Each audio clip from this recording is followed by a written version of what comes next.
Okay, we are live streaming. 3, 2, 1. Good evening and welcome back to our Board of Education meeting. Today is Tuesday, September 16th, 2025, 9/16/25, a perfect square day. Can everyone please stand for the pledge? Allegiance to the flag of the United States of America and to the republic for which it stands, one nation, under God, indivisible, with liberty and justice for all. Thank you. So tonight, first thing we have is our agenda. Can I ask for a motion to approve the agenda as stated? Motion. Second, all in favor? Oh, yeah, thank you. Sorry about that. Using my teacher voice. Do we have anyone here for non-agenda items? We do not. The consent agenda. Does anyone want to pull anything from the consent agenda? Motion to approve the consent agenda. Okay, all in favor?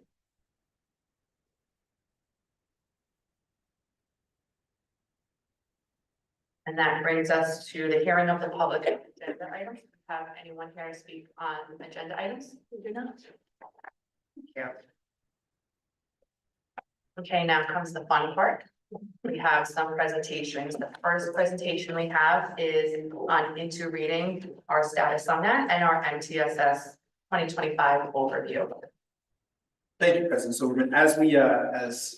Scollins and Mr. Moreno prepare to dive into their presentation, since this is our first presentation on a specific topic related to the instruction of our students, I want to just remind the public and the board that we are doing the work of the board in public, and one of those components of the work of the board is to become knowledgeable on the student experience. This is one of the first presentations to help the board engage in that topic. I didn't know we were doing math facts today. Do we have another one? Because now I can throw down the gauntlet, and every day we can have a history or a trivia fact today. But I'm pleased to turn it over to. Math is the only subject that counts. We'll do that. We will start off our conversation about literacy I'll turn it over to Ms. Linda Scollins, who will take us through a reflection after 1 year of implementing the Into Reading program at our elementary level. So Ms. Scollins, thank you for joining us and for your presentation. Thank you. So a lot of this information was gathered at the end of last school year. And I want to start off with our next slide, recognizing our literacy coach who cannot be here tonight, Ms. Janine Rizzoli, who's been working closely with me to help analyze a lot of this data, as well as implement this with our staff. We do have here tonight Ms. Danielle Cohen, who I would like to take a moment to recognize. Feel free to come up to the podium now.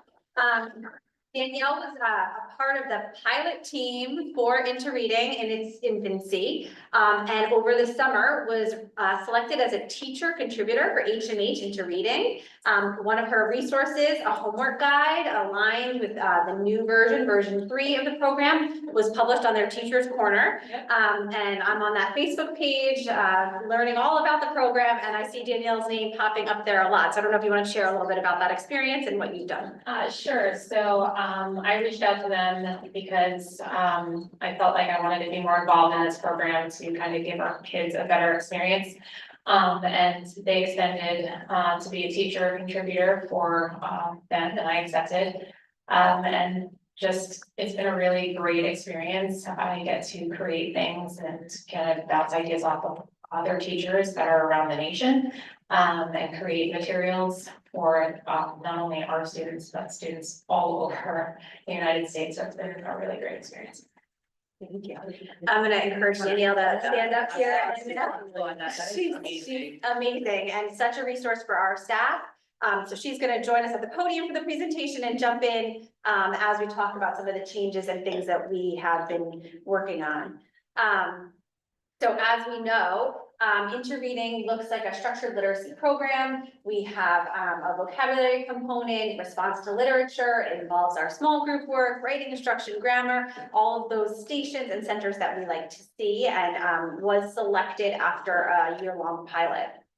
After our year, the teacher feedback we asked them to evaluate their, the alignment with standards, appropriateness for students, on a Likert scale. So you'll see the areas we asked them about, as well as the average rating.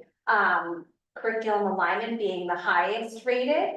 One of the things that I'm excited about with this work is our teachers loved the way the curriculum was connected to the learning standards, and a lot of our teachers engaged in summer curriculum writing, taking their work from the HMH into reading to connect it with science and social studies and hopefully math.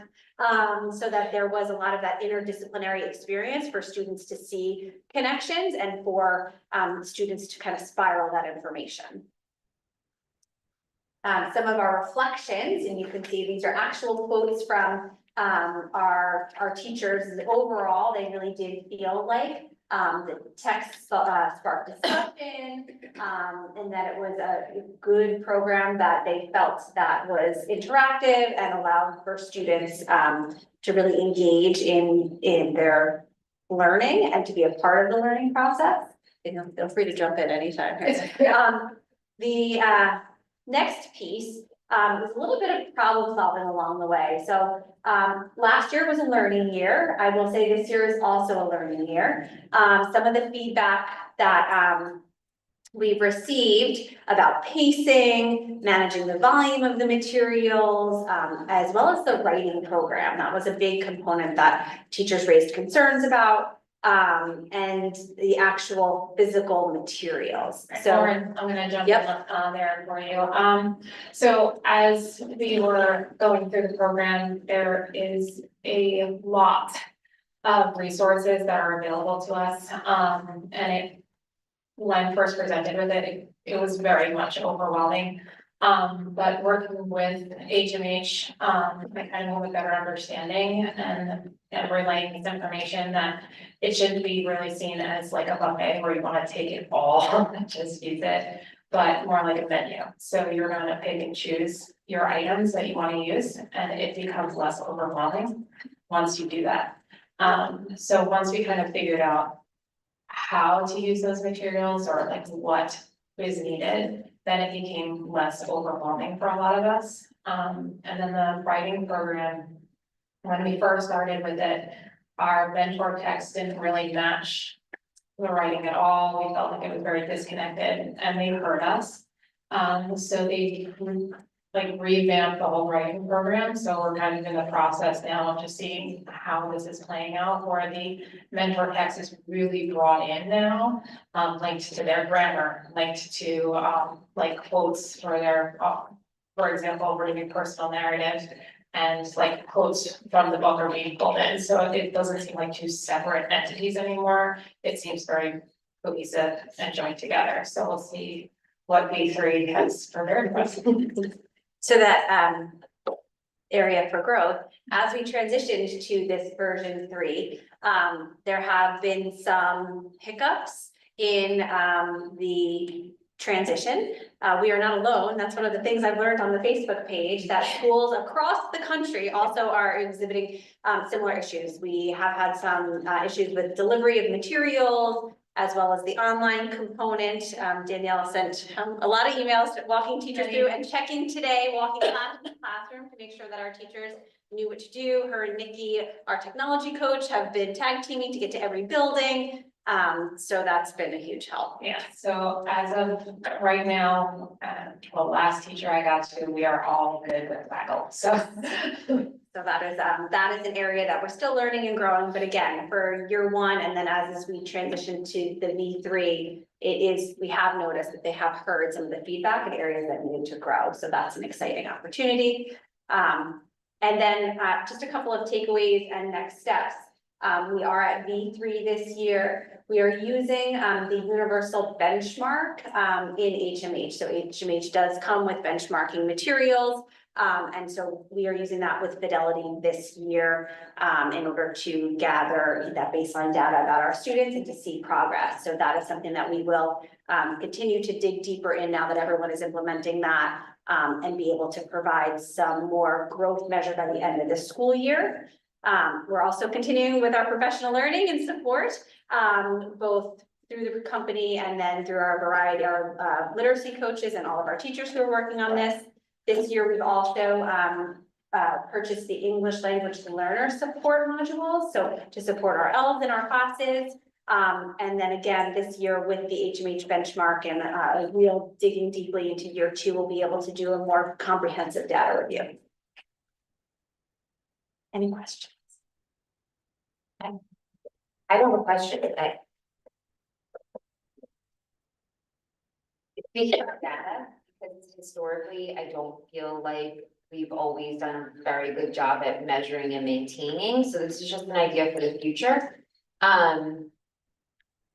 It would be really neat to involve our high school teachers in terms of, I guess, all subjects, honestly, because literacy carries through into every nook and cranny. But I think it'd be really neat to pay attention somehow, some way, because I know teachers change over the years, but to look at the students currently in the high school and their literacy skills, and then, you know, in 5 years and in 10 years, you know, keep track of, did our investment pay off? Because I think the high school teachers would be a great piece of this puzzle in measuring how we can continuously improve.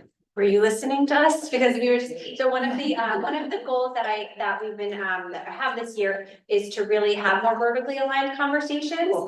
So that we, you know, everyone will engage K through 12 and be able to see, you know, what is today we had our grade level leaders meeting and each of the principals shared an article about differentiation, the same article, K-12, so that we're all starting to have the same language around these key skills so that we can have those conversations. You know, what do you see at a high school graduate, right? New York Inspires has our high school graduate, the New York State profile of a graduate, that starts in kindergarten, right? So what are those, what does that look like? And as we continue on this interreading path, we need to make sure that we are supporting our learners all the way through so that by the time this cohort gets to the high school, they're gonna have a very different level of skill, hopefully.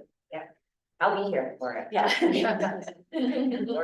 You said that you're gonna use the benchmark from them. Is that in addition to the iReady? So yeah, so it's one of the elements we're using. We are not gonna be using F&P this year. We're gonna be using the HMH benchmark because it is with our program and it's much more aligned to the elements of science of reading.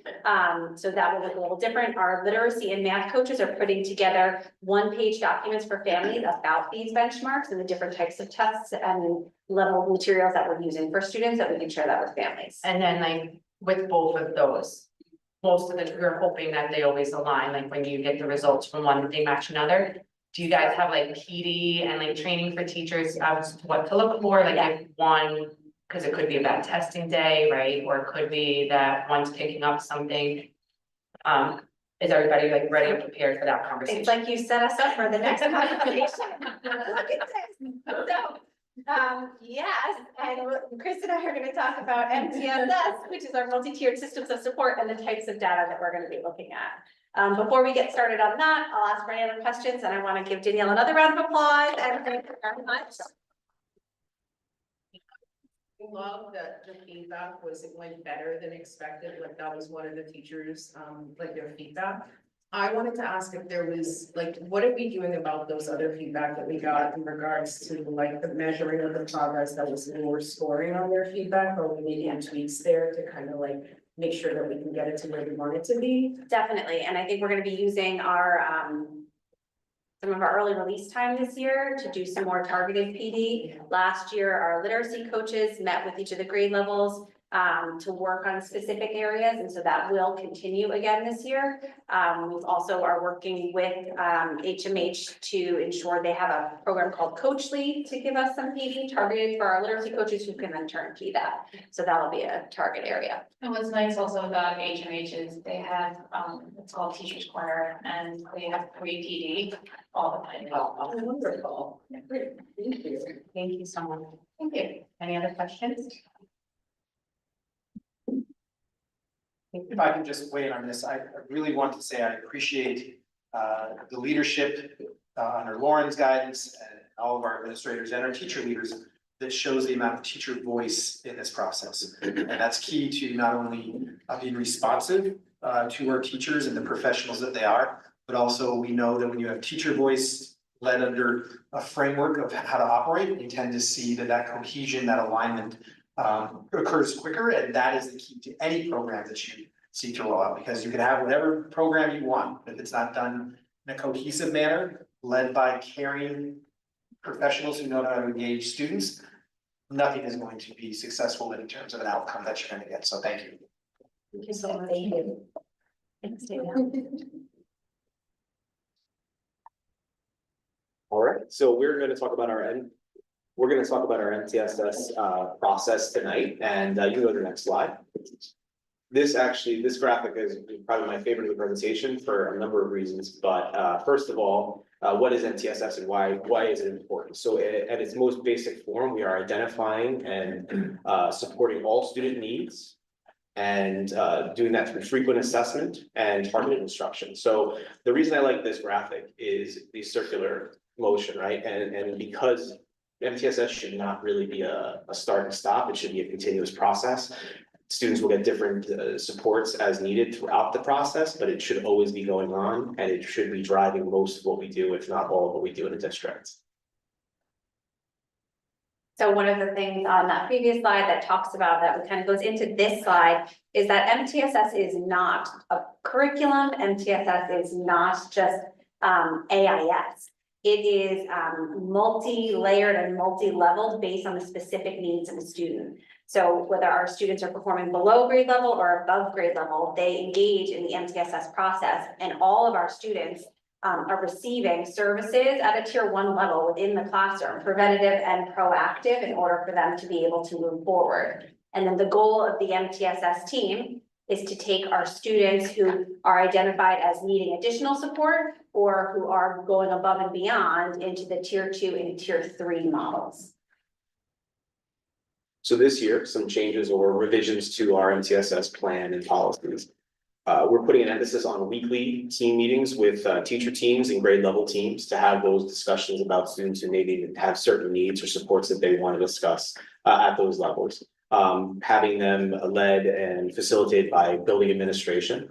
That then brings to our bi-weekly MTSS meetings, where there will be discussions on possible supports needed, different plans for specific students, and how we can support them and make them as successful as possible. Mrs. Scollins and I will be present at hopefully the vast majority, if not all of those meetings. It's a very important thing to be part of, and to offer our guidance and support for our educators, K through 5 and then 6 through 12. We've also provided the building principals with K-5 and 6-12 MTSS referral forms. Those forms will be part of the process leading into our MTSS meetings. They'll provide the MTSS team with information prior to meetings so that they can review it and come with some interventions and thoughts and plans to those meetings so that they are more efficient.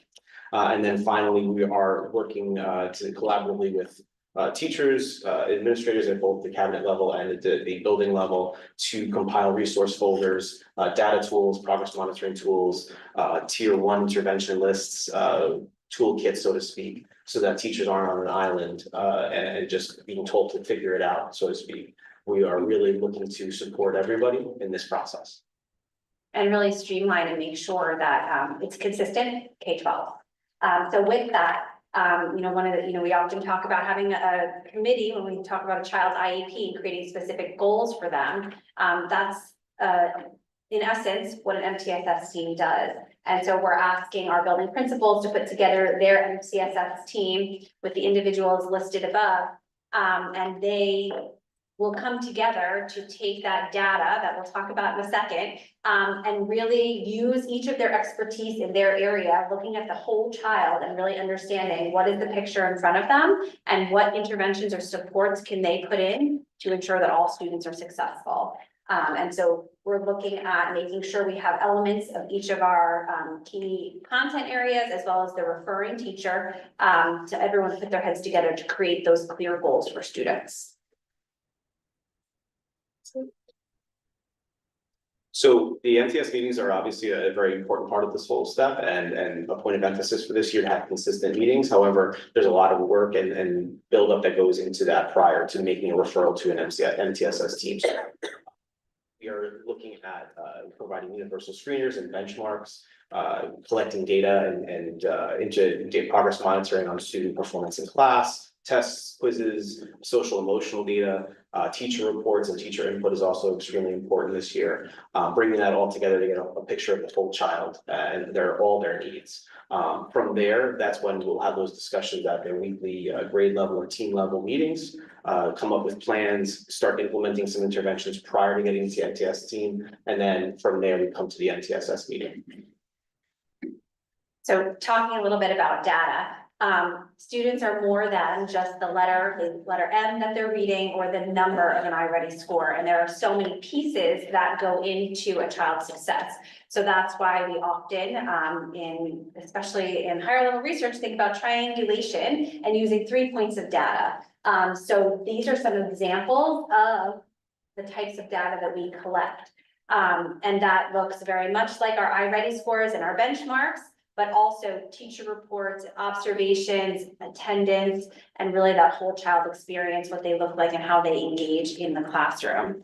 As a side note today, we did share with the community that last year's 3 through 8 testing results, the parent reports were posted on Backpath and Infinite Campus. So we will be sharing more data about how our school performed and that overarching data as we dig deeper into the data from regions and our 3 through 8 testing in our November board meeting. Which is a great segue into academic intervention services or AIS, because oftentimes a single score or cut scores or things like that will be an entrance or an exit into academic intervention services. So we want to move away from that. We want to really get the spirit of the regulation, and I highlighted the one word in particular, considered. So when students are not meeting expectations on a state assessment, it could be one single bad testing day. It could be a number of different factors. They're not good at a summative assessment, or it's a high stakes test. So we want to make sure that we're taking, again, the whole picture into account when we're providing AIS services. The other point of emphasis on this slide I'd really like to do is that AIS services are skill focused, they're targeted, they're not supposed to be done in perpetuity. The student should not be stuck in AIS for the entirety of a year or anything like that. It really should be based on their need, and we have to do progress monitoring.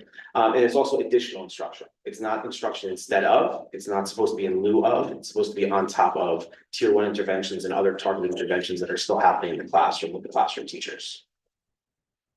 So as a result of our elementary school scheduling committee last year, one of the things and conversations we engaged in is making sure that students get the type of learning they need. And so that is where the essence of the win block comes.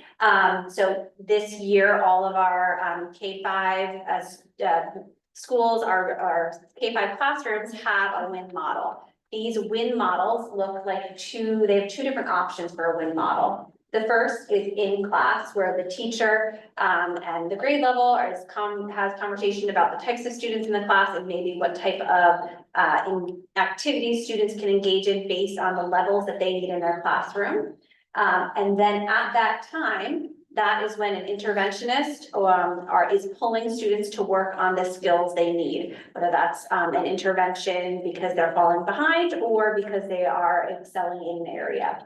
The other model is the team-based, so that may be that the entire first grade team needs to talk about all their students, and they regroup the kids based on levels and what they're learning and maybe who's passionate about different topics as a teacher to work with different students across the grade. And again, students are pulled for their interventions during that time so that no one is missing core instruction and everyone is getting essentially what they need. This just again highlights the amount of information we're bringing to the table when we go to the NTSS meeting. So we don't want students to be have a need and just go right to NTSS without any discussion with your team. We would like teachers to work with their students on some interventions. That all being said, NTSS is supposed to be a place where we can come together as a group and formulate a plan. So I know Lauren's traveled to different stakeholder groups. I have traveled to different stakeholder groups and faculty meetings, and I've made it very clear that if you're struggling, if you're stuck, this is supposed to be a learning process for all of us. And I'd rather you bring a student to an MTSS meeting and get some guidance, and then we can come back and check in with you. So it's not a situation where if you're a teacher and you need assistance with a student, or a student you've been trying things that's not working, you can't come. So it really is going to be more of a learning community and creating plans for each individual student and their needs. After a referral is received, that's when our principals will guide these MTSS meetings. At that meeting, that is where we're gonna see goals set for each student. So based on what that team identifies as a need, whether that is a counseling, a short-term counseling need, meeting with one of our school counselors or social workers. Maybe that is additional time with our STEAM teacher to engage in some interdisciplinary learning experiences, or meeting with one of our reading interventionists to ensure that our students are working on a specific skill, or math interventionist, doubles plus one, they really need that before they can get to the next level. After that meeting and that target date is set, then we'll have a clear understanding of this many weeks that child will be working on that skill, and then a check-in time. As we mentioned before, we're creating a robust toolbox so that this is a K-12 system. We've also created communication to go home so that it is very clear for our families to engage in this process, as well as what the goal will be and what kind of services students will be looking at. Any questions? You said the communication that goes home is clear. Can you explain exactly what it is? Because I know in the past it's not clear and nobody understands really what's happening when they get that letter sent home. It just states like tier 1 or tier 2 or tier 3, whatever, but nobody knows what that means or why. So will you be calling parents and explaining it like more than a letter? So it'll definitely go home with a letter so that we have a record. And then, of course, we're happy to explain that further. The letter this year is clearer in the way that it doesn't just state you get AIS or you're a tier 3 AIS. It is, you are recommended for building level counseling 2 times a month for the next 6 weeks. So that everyone is clear on when the check-in will be and the target end date for that. And then after those 6 weeks, we're saying, you don't need the building level counseling anymore, or you know what, we're gonna continue with that, or here's an additional support that we need. Same thing, changing the language from AIS to math intervention and what that might look like. And are you gonna be taking kids into this that are like, because in the past they have not taken some kids into consideration who are like approaching grade level, so even though they're approaching, they're still below grade level, which doesn't seem to be correct. So one of, you can go ahead. So I think that goes to the overall theme of not looking at a score, right? Not looking at an FNP or a state test score, because I think that when we look at one thing, it kind of robs some of the other things. So if a student's approaching, there must be some, possibly a reason why. There may be a skill deficit in an area. Rather than saying we're gonna put that student in the AIS services, it's okay, we're gonna create a targeted plan or targeted interventions to support that particular need, and hopefully that will fix whatever, deficit area possibly, or they give them the support that they need to be successful in that area. Right, because all the kids should be at grade level, right? So I want them to be at grade level, and if they're at approaching, then it seems like that's a flag, even if they're doing good in some areas. So I think it's looking at the whole child and really making sure that we take into consider all the pieces and not putting a child into AIS because they're a grade level below, just because of that score. And really looking at, okay, so they got that score, let's dig a little deeper. Okay, so they are falling short in the iReady in math, in fractions. Okay, so they don't know their fractions. Let's take a little bit more time and analyze, okay, they actually don't know mixed number fractions and how to add that. So let's give them AIS on that skill, and that'll bring them up to grade level on that skill. So our math coach is looking at breaking down all of our standards so that we can see where students are and the skill they need in order to get to that next level. There's also, I think, previously we had seen in a more RTI model, or just considering AIS in an individual basis as grouping kids, just in this is you're approaching kid, you're a below kid, you're an above kid. But now, to Chris's point, I think we're going to be looking at all of the elements and calling home to say, we noticed this on our ready, but all the other tests are doing great. Did something happen that day? Or maybe this is another area, and we have the WIN model now, so that, you know, we're engaging in different activities so that we can see, okay, everyone is getting a different targeted level in their classroom, and then who needs more beyond that. So those kids who are on the cusp of approaching will be getting those services in a tier 1 model. I think it's also coming, okay, we'll close there, sorry, everybody. I think it's also coming away from the idea that, okay, you're approaching grade level. It's more of a, okay, why are you struggling in this particular area? And how can we remediate or intervene in that particular area to get you to where you need to be and to be successful, be able to access the curriculum in class. I also think we need to acknowledge too, it's not just about AIS services, right? AIS is part of the MTSS process, but there's many components. Part of that is the WIN model, where they'll, you know, teachers will be either working collaboratively with their grade level teams or individually, but again, targeting instruction to what each student needs. And as Lauren highlighted, it could be students who have an area of need in a specific skill. It could also be students who have areas that they need enrichment in, or social emotional well-being. So it's again, that circular idea, it's the entire picture. And having these team meetings also create an opportunity for our teachers to look at patterns, so that they could say, oh, you know what, the 3rd graders are really struggling, or these 10 3rd graders are really struggling in this skill, and this is why they're not performing well in this area. So let's use the WIN time to really target that and drill down, and then hopefully they'll be.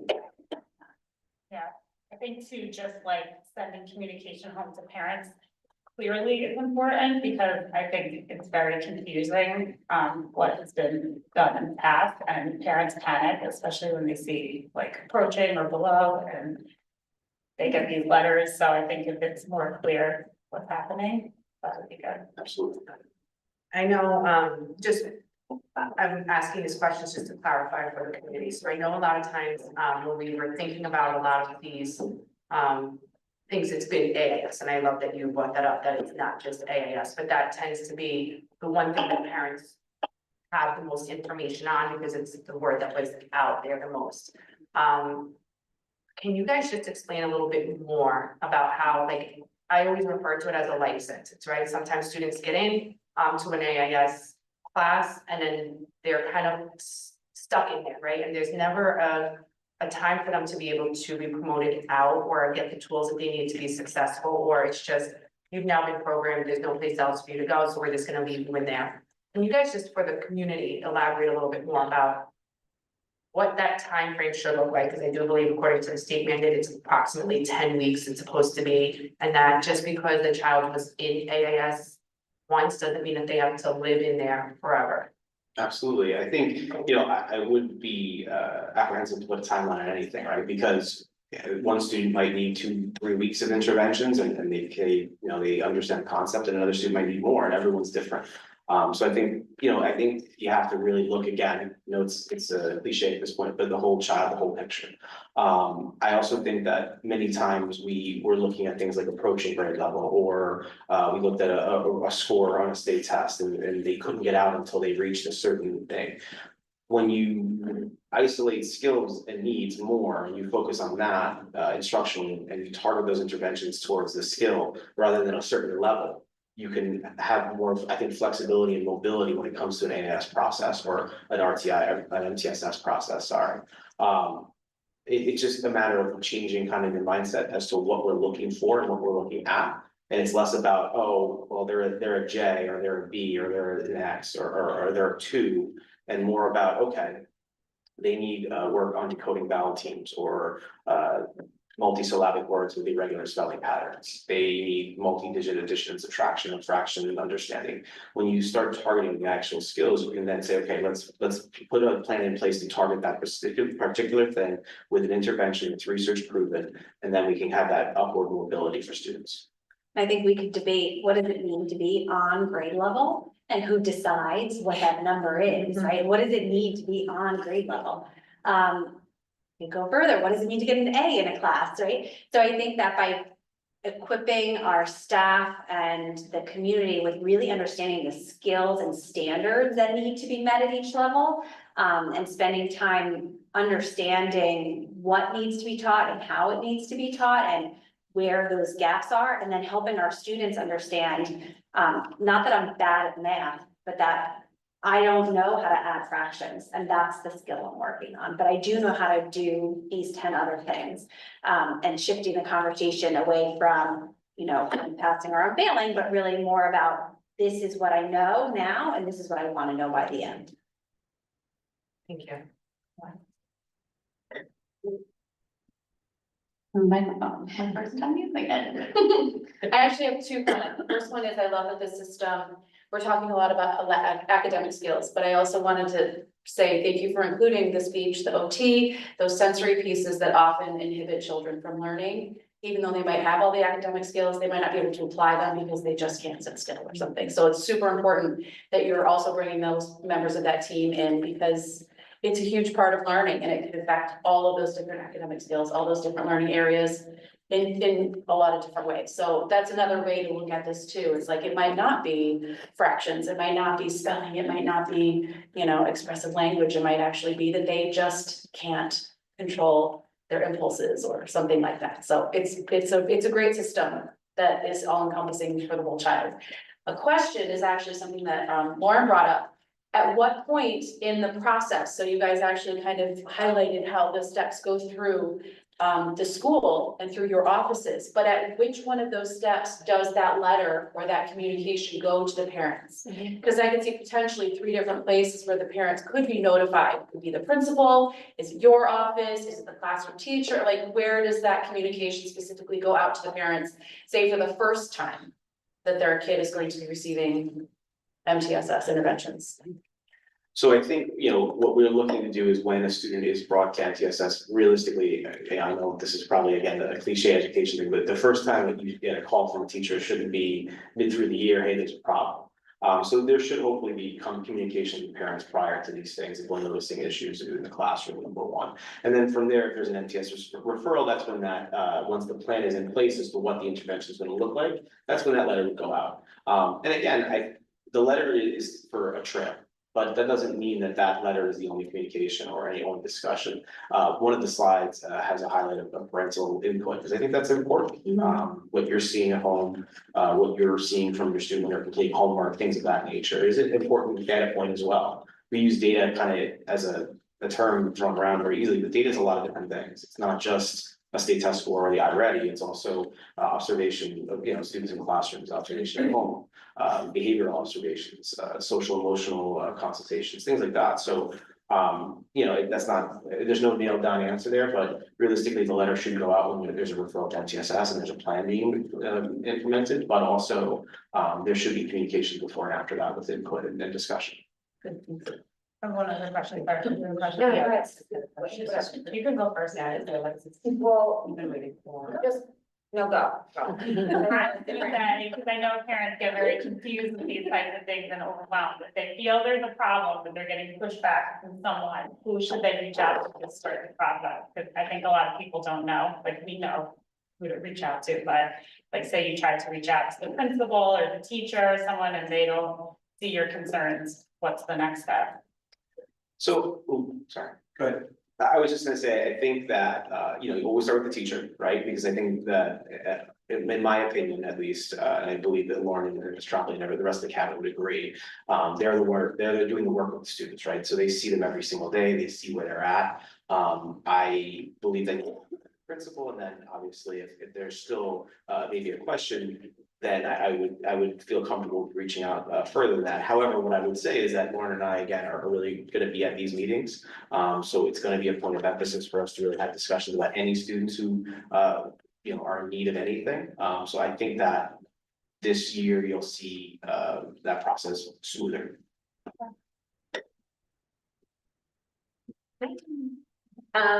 Awesome. I love this. I think it's amazing. I commend all of the amazing work that has gone into this. So thank you very much. And you are both wonderful, and I love how you work together like a team, and it's going to be amazing.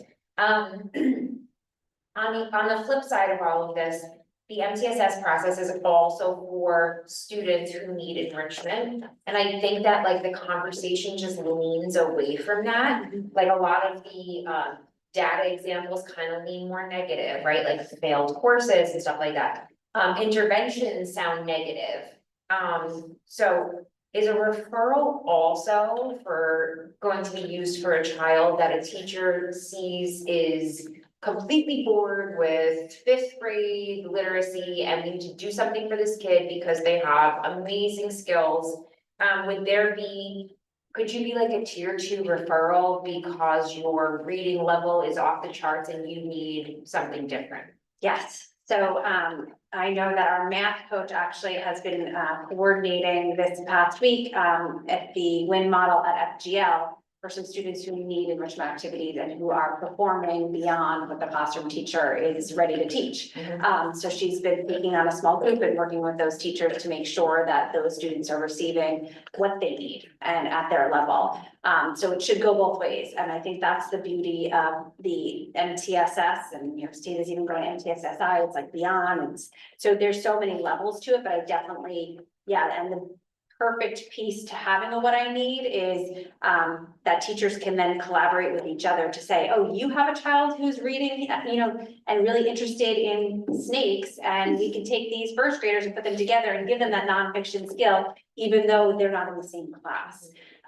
So that is the conversations that we're hoping to help our teachers have, so that when we get to the MTSS model, we can say, these are the types of programming we have and the supports we have for students. And then is there notification to the parents in the positive, right? Not that your child is struggling, that we are doing all of these things to help your child keep reaching for the stars. Because I think that when we lost the quote unquote Horizons program, whatever year that was, things kind of changed, went away, COVID, yada, yada, yada.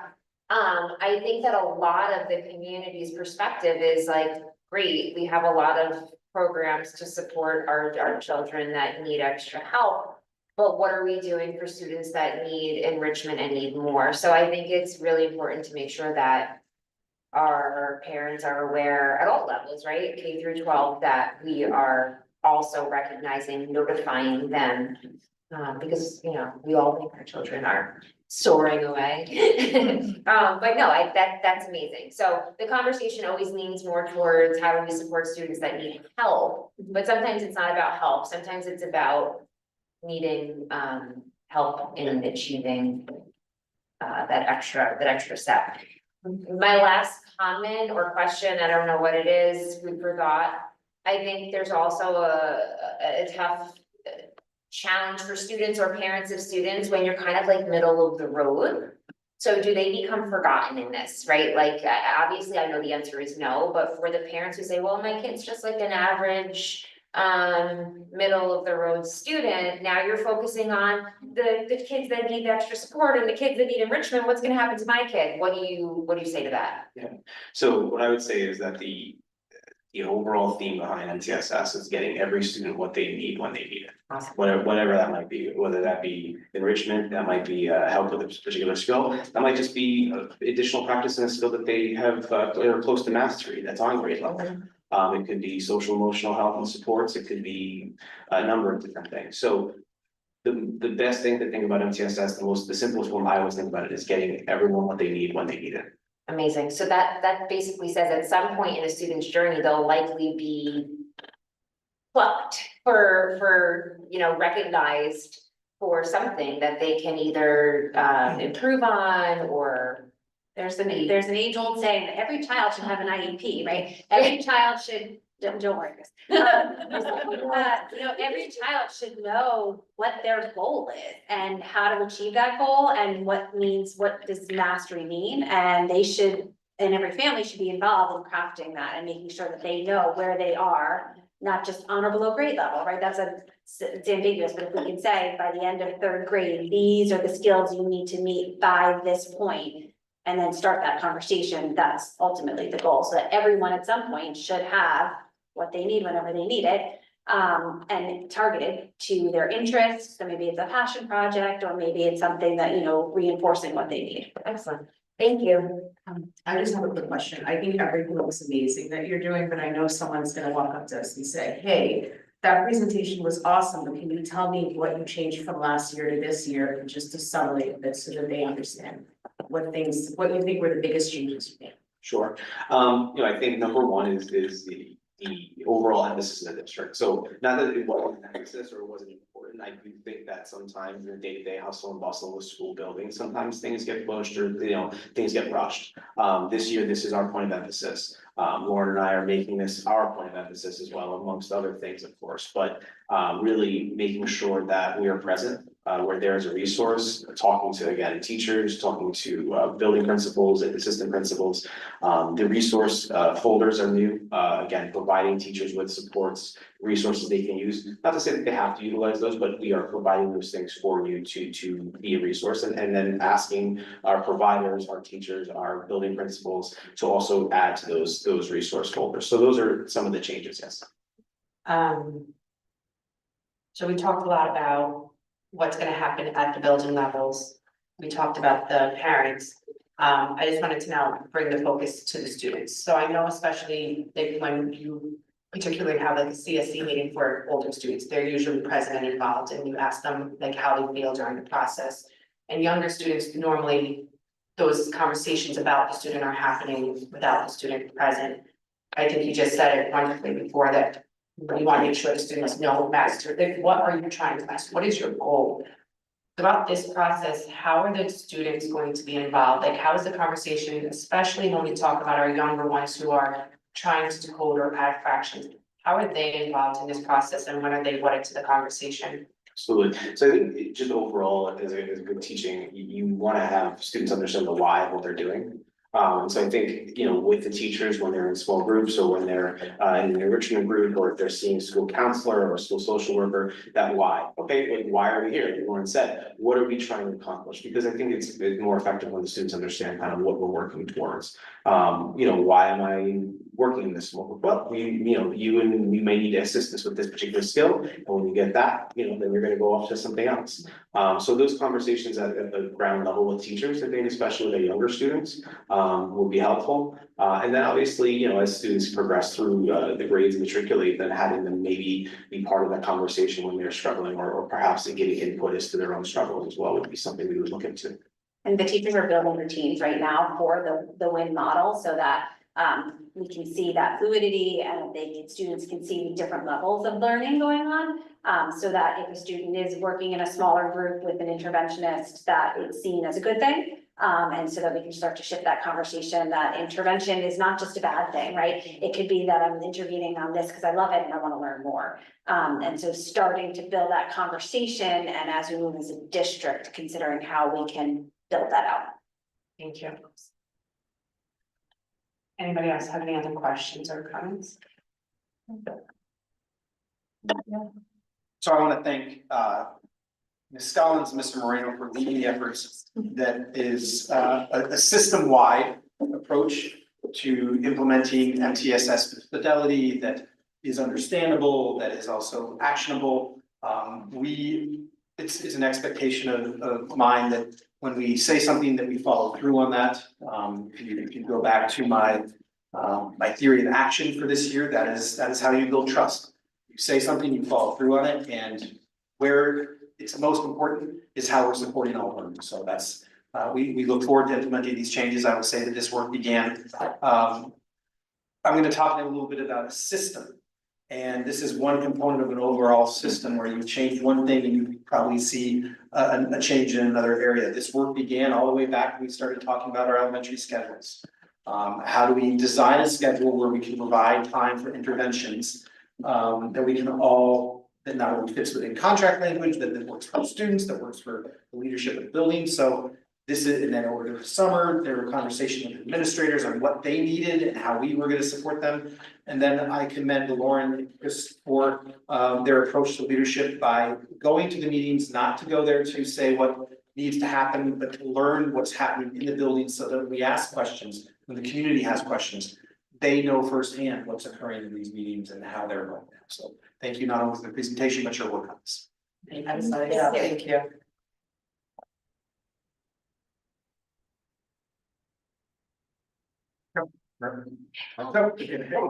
So we have another presentation this evening. I will be leading. I will be leading a discussion on a topic called regionalization. And so just a reminder of what regionalization is. So this work began by the state of New York to implement this concept of, that's interesting. Oh, there it is. Thought I was censoring something.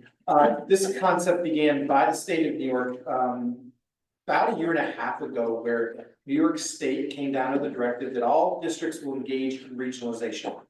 And our first response as superintendents was, that's great, what is it?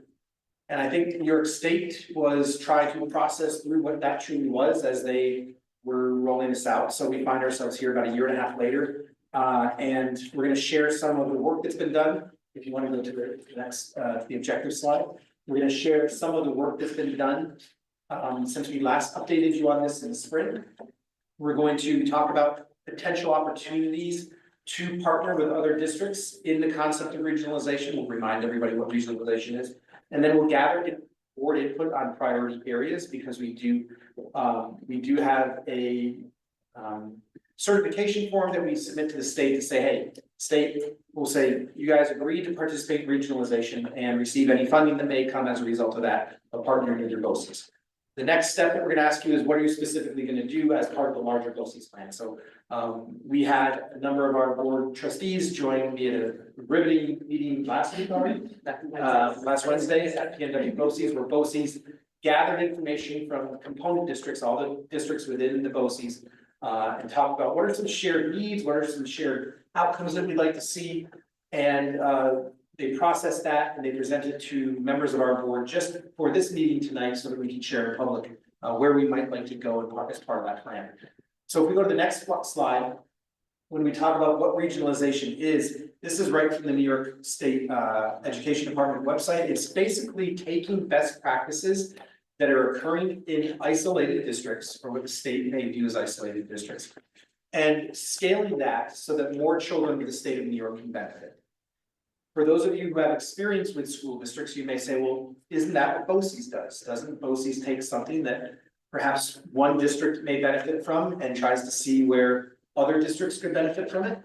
Maybe one school district can't afford a physical therapist. So BOCES will hire physical therapists, and the districts within region can share that physical therapist. And you're exactly right. So that's why this may be something that people involved in education have a problem articulating. But we know that we would believe that there is a positive outcome for students. So we want to be part of this journey and move through it. So that is if you want to know the specific language from the state of New York, this is me quoting the state of New York. This is me saying what it is. It's New York State Education Department states that regionalization is a collaborative approach where multiple school districts share services, programs, and resources to improve efficiency, expand access to specialized programs, reduce costs, and enhance educational outcomes. Pretty much what we do with BOCES on a normal basis. So that's why we looked to BOCES, and the state looked to BOCES to really lead this process. So what is the process? Since we as a district made the decision to participate in regionalization, which I will go back to, what regionalization is not from in terms of a definition. It is not where you are merging school districts and closing down one school district to save money to merge. There may be some school districts, my hometown school district. Yes, way up north, yes, may choose to do that. My school district that I grew up in, quick sort of side story. My father was the principal of the rival school that I went to. They were the Elizabethtown Lions. I went to the Westport Central and they were the Eagles. They combined or merged about 10 years ago. And I'm sorry, about 8 years ago. Guess what their mascot became? The Griffin, yes. And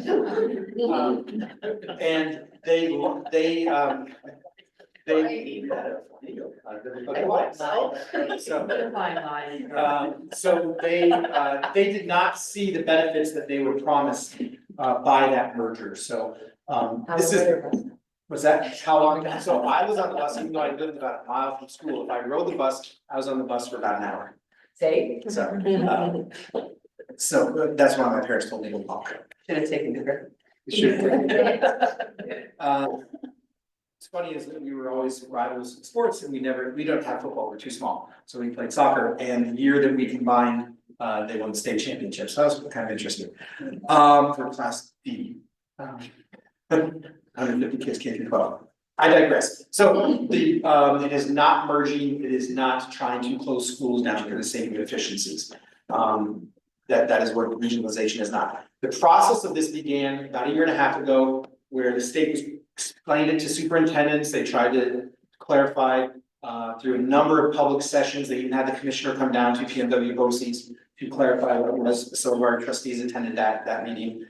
Most recently, BOCES held regionalization discussions with administrators saying, hey, what are your needs? What are some shared opportunities that we can have to partner? They took that big, large list, condensed it, presented to the boards of education in the spring.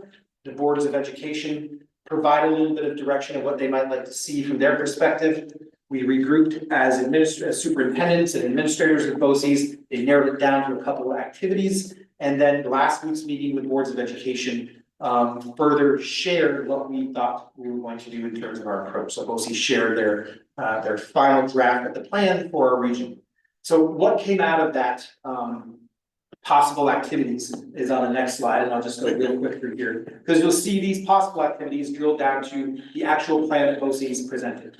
So there was a lot of talk around shared mental health services, community-based health resources, supporting pre-K throughout the region, shared transportation services. If we know that we have in Penn HUD a student going down to White Plains, and we know that Brewster is sending somebody down to White Plains, is there some way that we can, within contract, within union frameworks, collective bargaining agreements, is there a particular way that we can share those services and coordinate? If we know that perhaps BOCES can offer a regional coordinator of transportation for out-of-district students. There's no definite as to what we are looking to do here. There are just large-scale buckets that we have some ideas of what we'd like to explore, and that's the step we're at right now. Also looking at how can BOCES in our region support workforce development, providing internships. Perhaps there's a regional internship coordinator who now not only do we focus on internships within the Hendrick Hudson educational community, but perhaps a broader Putnam Northern Westchester regional internship coordinator who can have an idea of what is available for students within this region. Also, always looking at how we can better support our English language learners and our adult education adult learners, and then also taking a look at some security functions that perhaps could be shared throughout the region. That led us to tonight, where we look to gather your input on those specific activities. The ask of the Board of Education is to provide me with a sense, because I have to submit a state report by October 1st that will say, we agreed to participate in whatever you thought regionalization was at that time. We have a better understanding of some of the activities that could be asked of us if we look to partner with regionalization. There is by no means a commitment to give any of our resources or to fund any of these programs at this point in time. It's just a commitment that our district will participate in X, Y, and Z going forward at this point in time to the best of our knowledge. So the state will be asking us, because BOCES is generating this plan based upon our feedback, if we will consider participating in regional mental health services, cooperative pre-K, and the preschool CSE process, transportation coordination, and regional work-based learning coordination. I will file a preliminary report on what we plan to participate in. It does not commit us, as I said, to full participation. And BOCES will continue to offer these activities to the region, whether or not we participate in regionalization. So you may say, well, why do we need to participate? Well, one, we didn't say that we were going to participate. And two, there may be more of a financial benefit, or there may be additional activities that we could, because of a partnership, informal means, we would allow us to. So at this point in time, this is where I ask, out of these activities, is there anything that the board would like me to would like the district to continue to pursue with BOCES? Yes. Just a question about 1.1, the regional mental health services. This would supplement what we already have for mental health services in each individual district. It would not supplant what we currently have in our buildings. Correct. We would not be giving anything up. Great. Okay. We would be adding to that more. For instance, BOCES just negotiated a regional contract with Northwell Mental Health Services that allows us Chris, correct me if I overstep on this, that allows us to offer basically a mental health clinic within, that our students would have access to. That's an example. Yes.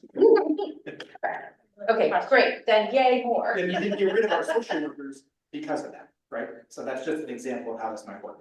Right, more, and not. Yes, and. Yes, and, exactly. And then the other one is the same, sorry, Lauren, just one more thing, the same thing about 1.2, so the CPSE services. And the co-op pre-K. Can you just elaborate a little bit about that? Because this is such a big thing in our district right now where we're trying to organize our pre-K program. We've tried a couple different formats over the last few years. So how would this look? Would this be restructuring the current pre-K program we have now? What does that exactly mean? And then as far as CPSE services, regionalizing, does that mean we would be including students from other districts? Are we expanding those services? Are we continuing what we have now? And I'm just a teeny tiny bit more detail about Yeah. those two things so that. So in general terms, let me start with the pre-K. It wouldn't necessarily ask us to restructure it, but as an example, let's say we are allowed 137. Yes, thank you. Like already. So let's say we are allotted 137 seats, one, I'm not sure how many we have, is it 116? Correct, let's say one year we're allocated 130 because of the fund. And we don't utilize our seats, yet there may be, so for instance, in the district that I attend, there's a lottery. Because they don't have that group seats. Perhaps there's a way to structure it where if a district has not allocated all of its seats, that other districts can partner with those open seats and join them. So that's an example. So that's another yes and, love it, okay. You would take out of district kids into our. It could be considered, that's an opportunity, you're not mandated to do it. If we have the open seats that weren't being filled. I don't know, I mean, that's not Alexis from our personal opinion, but that's something that the community might say, wait, hang on, you're gonna take students from another community and put them in our buildings? But that's Yeah. also not definite, right? No, no, no, That's just an example. I'm just saying, that's a red flag to me. I'm totally all about more, I'm totally all about, I'm comfortable with if the board wants to pursue being part of this, I'm totally cool. I would just be cautious about, before we commit to things, coming back to the board to have a discussion. So that's, goes part and parcel with whatever we do in terms of this plan. And it might allow us, there may be a time where we don't have enough seats. And we may be looking for support for our students. So, and again, this is not, we're not signing off on opening up our seats. This is just an idea of some of the things we might be able to accomplish. Because I'm also remembering prior conversations with whichever board was sitting here at the table, I don't know. And community members, people didn't love the idea of children coming into our buildings that were not part of our district. So it just sounds to me a little dicey. I think it's bigger than us sitting here. So I'm all in favor of participating. I just think that we need to be updated along the way. And to that end, that's what this is about. This is not about committing us to anything. Yeah. This is about going to the next step of, let's say, discovery. Yeah. Except discovery now with a more targeted plan. Yeah. In terms of the Committee on Free School, Special Education, it may look, maybe there's a shared coordinator for for running the meetings. That because many people may not see the resources that are put into that, nor have the resources to fully devote to that. Also, if we do have a service that is provided, that is identified by the CPSE as a student needs to receive, we know that first goes to the county, that they have that responsibility. But what we've seen over the past couple of years is that the county has not been able to provide those services because of the amount of resources that they are using. And in the end, the district still ultimately is responsible for that child as part of their system. So perhaps there's a way that we can leverage some regional resources. If the county is not able to live up to their commitment, that we might be able to, if it's for speech, OT, PT, any of those types of things. Lauren had a question. I was just gonna say, when we were at the meeting, you were asking you why wouldn't other districts want to do it, so I didn't know if you wanted to mention, but like you said, it's not gonna cost any money, like. Or is it, or, Well, I think Alexis brings up a yeah, fair that's one point of the there. things. There are some people, Listen, I was very skeptical about what regionalization was when it was presented to us, because it was shared that when NICET was rolling this out, New York State Education Department, they went to other groups, stakeholders, other than school superintendents, to share this plan first. Yet relied on superintendents to roll out the plan. So we were just questioning the motives of state education department. So I was a little skeptical about this, especially since this is something that we do through BOCES. So we had a lot of questions about as this is superintendents.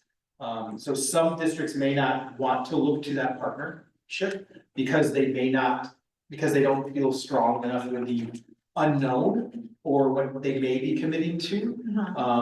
But know this, I think anybody who attended that meeting with our district superintendent, Neil Boyle, he said, we're going to do this work anyway, even if there isn't somebody. Not every BOCES may have that approach, just so you know that. But you can say things you're interested in, not Correct. interested, so like, you could say you're interested, but not in pre-K.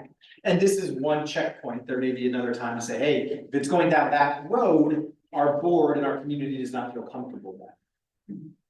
So, I just, oh, yeah. What I was gonna say at the meeting, I mean, we're not committing any dollars to this right now, and I think as they get further into developing this.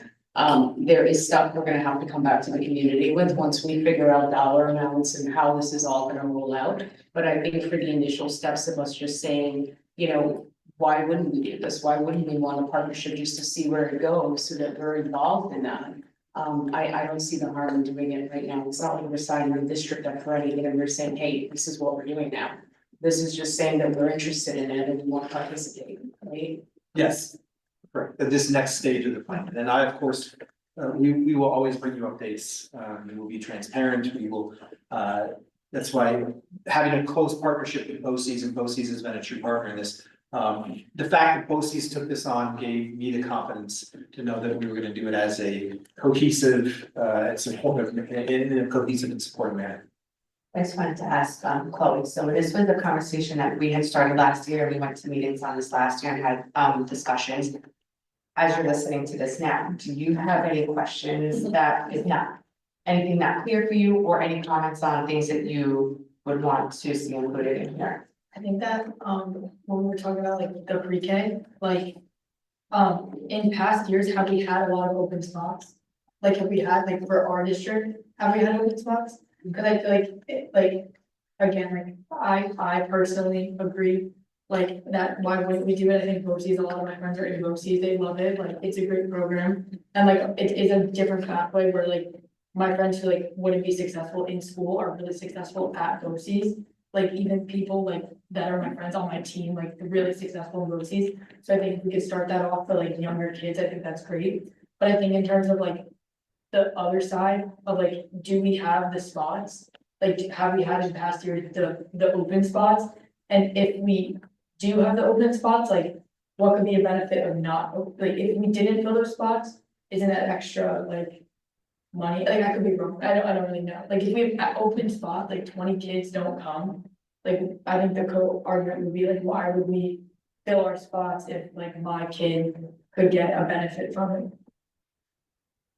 It's a great question. We're allotted each year by the state of New York, X number of spots for pre-K. And we have not reached the limit in any of the years that we've offered pre-K. This is our now third year of offering pre-K, but we have had open seats.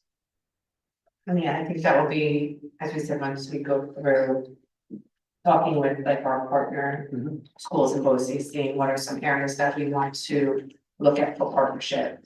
These are very, very complex, Okay. yeah, very, very complex steps to go through to make any of this come to fruition, because just as an example, if we do a regional coordinator of transportation, we as an administration have to do the work to say, okay, how does that impact any collective bargaining agreement we have? How does that impact any of our operations that we need to change, or if it impacts UPK? How do our partners who provide UPK, such as the YMCA, what work must we do with them to make sure that they're on board with this process too? So,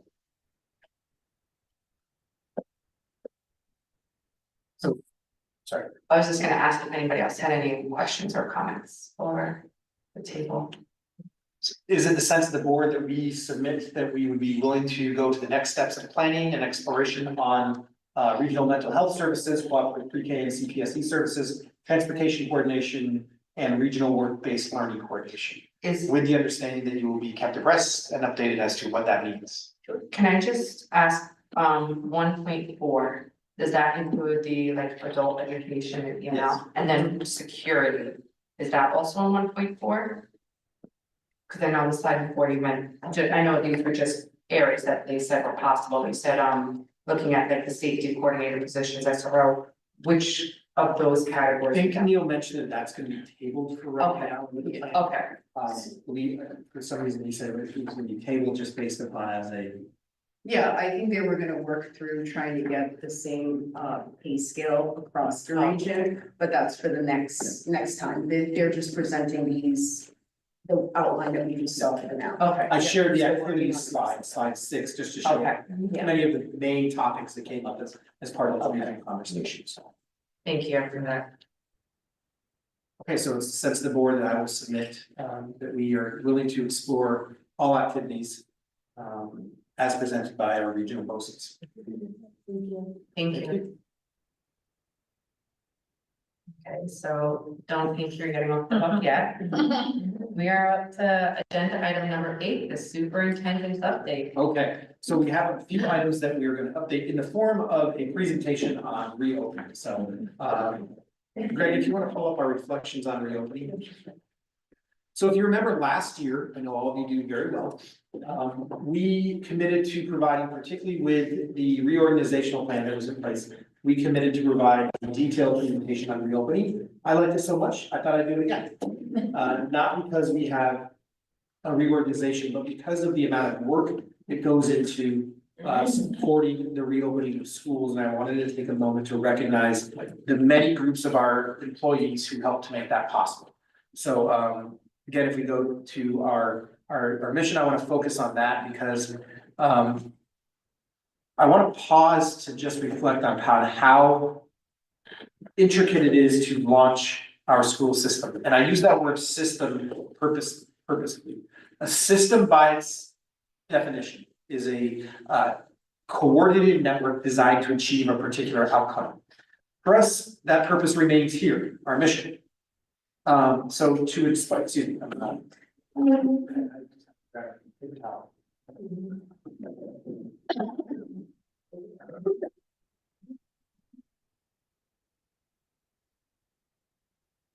All right, one thing that all educators get at the beginning of the year is your annual welcome back to school virus. So that's at play here.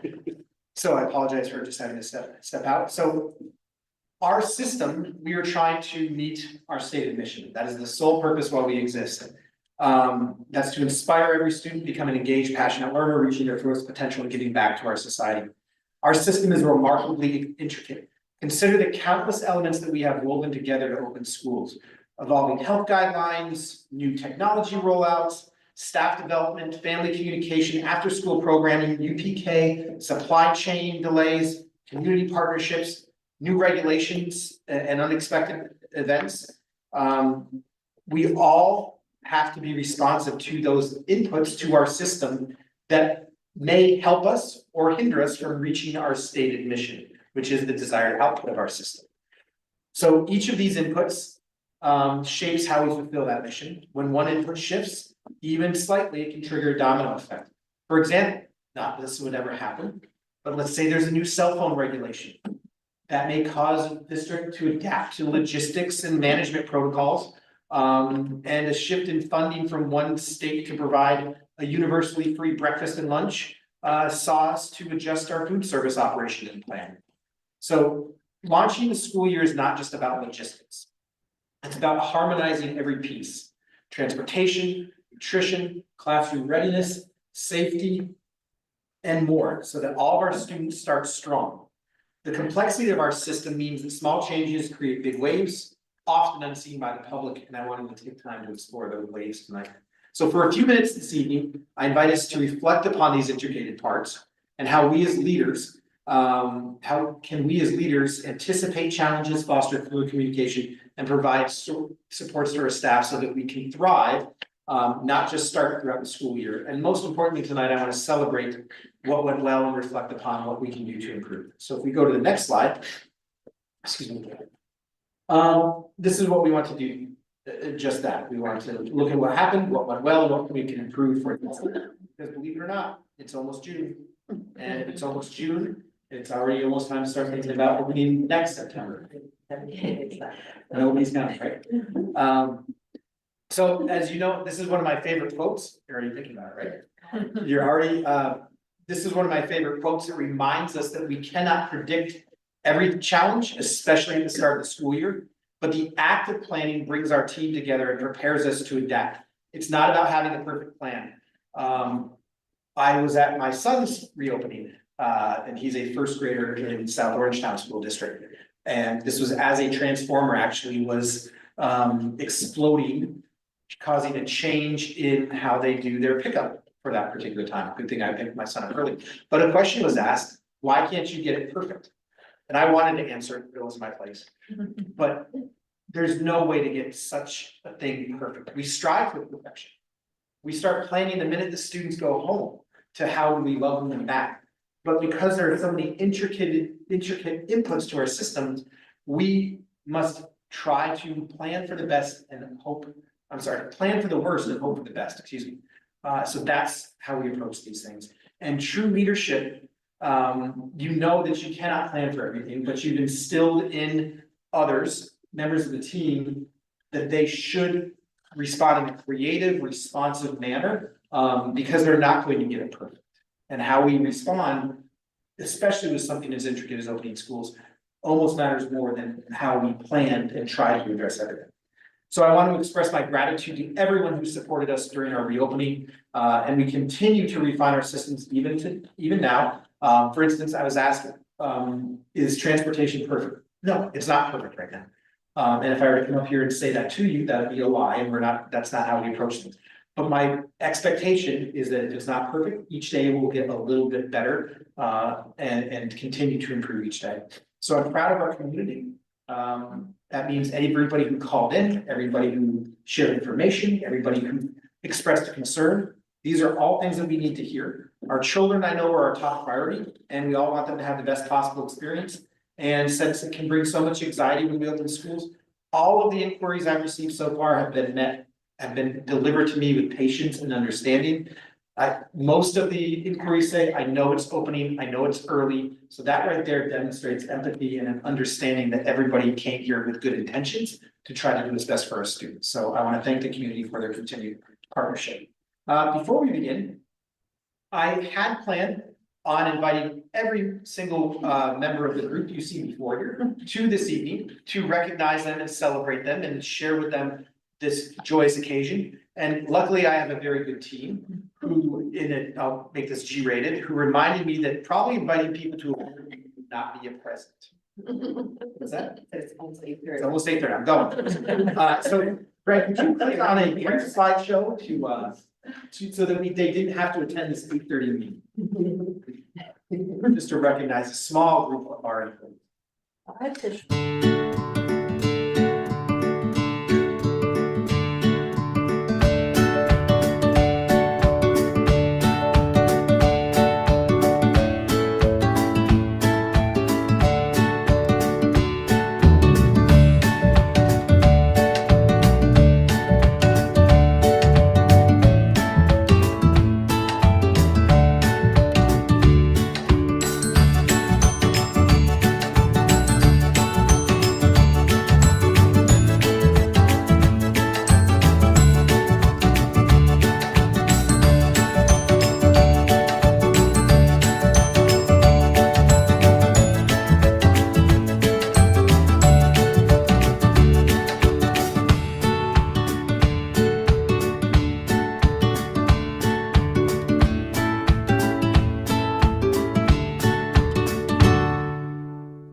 No, it's down there. So I want to thank Mr. Josh Thompson for helping put together that slideshow that saved people from having to come here at 8:30 on Tuesday night. But that also highlights some of our very valued team members who, with smiles on their face, did the hard work to help welcome back our students. If you go to the next slide, so we asked our leaders this year, a few questions. We asked them what went well and what systems and structures allowed that to occur. We asked them what could be improved and what systems and structures do we need to consider. We asked them, what they are proud of and what still needs to be addressed. So we summarized on the next slide the response of our leaders. I'm not going to insult your intelligence and read these to you, but there was a general sentiment that we were able to get off the ground running right away and focus on instruction, all the way to our first superintendent's conference day and making sure that teachers felt supported there. There were a number of clear structures and supports available for students, and that there was a responsive tone to opening the building. Additionally, we asked them what could be improved. So they said, always, I will always say this, you can always improve how you communicate. People's expectations of communication changes, the way you communicate changes. So I will always say this, any organization is looking for just one place that they can continue to improve, it's communication. We wanted to make sure that next year we consider perhaps how do we finalize staffing earlier. That is an intricate component in and of itself because there are many parameters that we must follow in terms of how we staff our buildings, whether it be collective bargaining agreements, civil service regulations. So, but that's definitely something that we can look through. And then also we can always continue to strengthen how we prepare for welcoming back students.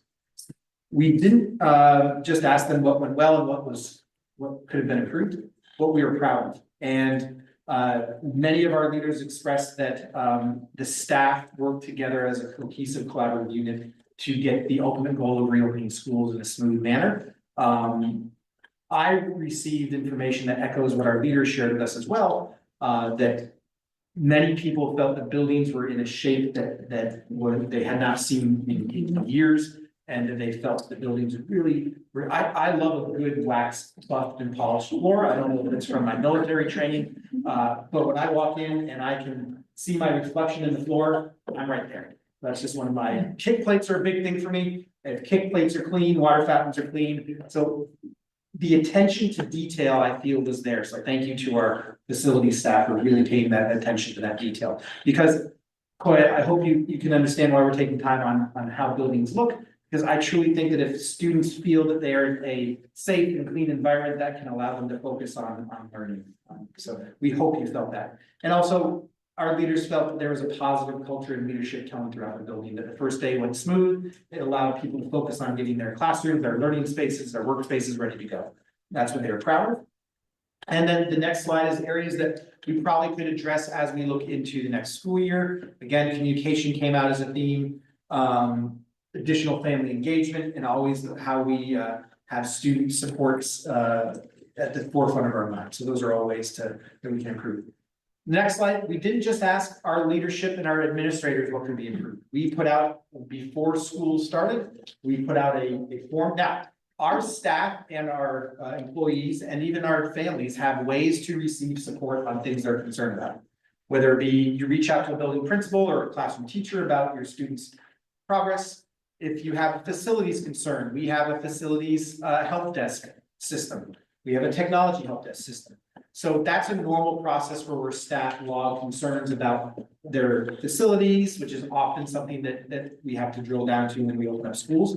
But however, we know the opening of schools can cause extra stress and extra anxiety, so we wanted to be responsive to that. We put out a form for anybody who had a concern about their particular assigned work area or anything related to facilities. And we had it out a couple of weeks before school. I kept it open until last week, and we had 2 concerns.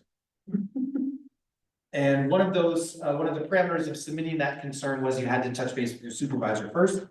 And we had 2 concerns. And so I'm laughing because last year we had 14. And all of these concerns came from, one of the concerns came from central office and one came from technology. And I'm just trying to figure out where. Essential. What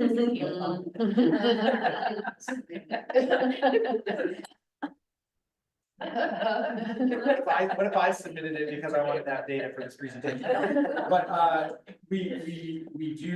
we do have those normal ticketing systems in place at the help desk for facilities and technology, so I'm sure there were more there, but, this was outside that scope there, so, very proud of our facilities department and our technology team for being proactive in addressing some of those concerns. If we go to our next slide, you can already see that we're planning for next year already. I joke around and say it's almost June, but it is. We are already in our initial budget discussions on what we might look to shape for the budget.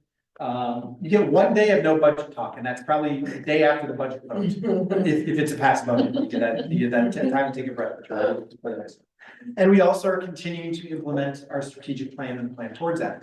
We, to echo what Lauren and Chris said earlier, that the MTSS process is a major focus of the district. You will see that when we do our annual goal presentation at our next board meeting, that every department in every building, even the superintendent of schools office, has identified MTSS as a goal for next year. So we're already getting ready for that.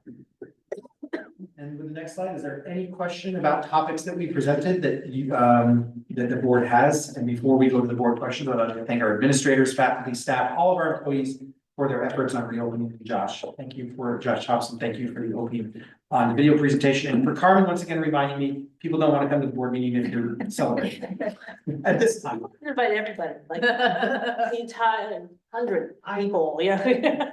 I just wanted to say that I felt like our building tours, everything looked amazing, honestly, and we can't thank everybody enough for all the hard work that I know they poured into that to make sure that it looked the way it did and made it feel the way it did for the first week of school. So, thank you. I just wanted to echo that, and I even said it during the building tour. I know we always say it's a long night. This was my third time doing it, and I don't know if you recall, I even said that night, I felt that this was the best one. Like, when we looked at the schools, I was really proud, like Blue Mountain, the outside work that was done, like the signage, the garden, it just looked amazing. Furnace Woods, when you walked inside, talking about those floors, we've seen the progression from the last couple of years where it was a little hallway, then expanded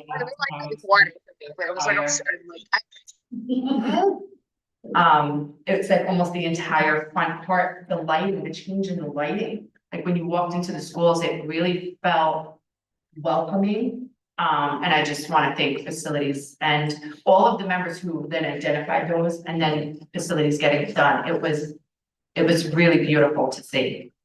So if you think about a system, this is a school system for the community. This goes all the way back to our budget development discussions back in December of 2024, where we talked about allocating as one of our budget goals, allocating additional funds for beautification, grounds and facilities to have those budget funds because there was an expectation of wanting to see some improvements in that area. And I commend Mr. Merlini and his staff for putting them and Ms. Figueroa for putting those funds to good use. And I also shout out to our families and the community also who really got the hang of it in that very first week, the pickups, the drop-offs, the days off, everything. They really pulled it together very quickly this year. So I think it went really smoothly for almost everybody I spoke to. And another part of our system, right? Families need to be informed and they can choose to follow the requests and help it go smoothly, or we may have to adjust. And their feedback is still important, right? We're still refining our system, so.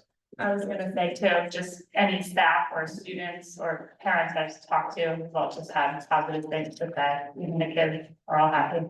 The ones I've talked to.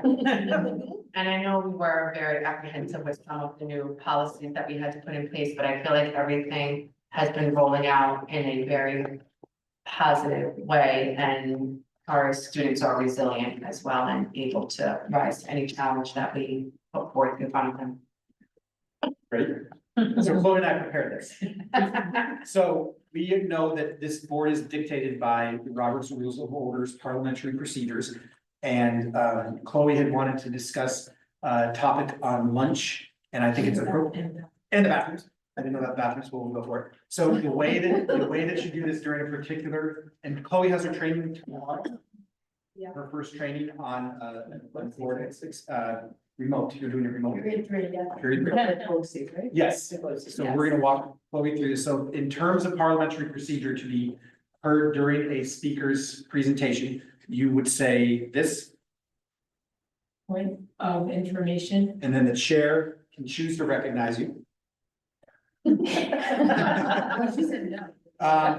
Then, so the chair may, the chair can be a couple different things. Just walk out. That is, the chair can refuse to recognize. Points of information. Point of information. Oh, God, it's such walking. Yes, so much fun. It's like a kid club. So you say point of information, and now you can ask me a question about any of these things, and we can go to that route. That, is it like a direct? You can be director. Or like, can I say like a statement? Yes, sure. Okay, so I think that like one of like the biggest issues currently is the new meal plan, which we're on. I've been speaking to a lot of my friends about it, not just my friends. I wanted to bring it here first before finding out like if a survey or anything, or if a video could actually do anything.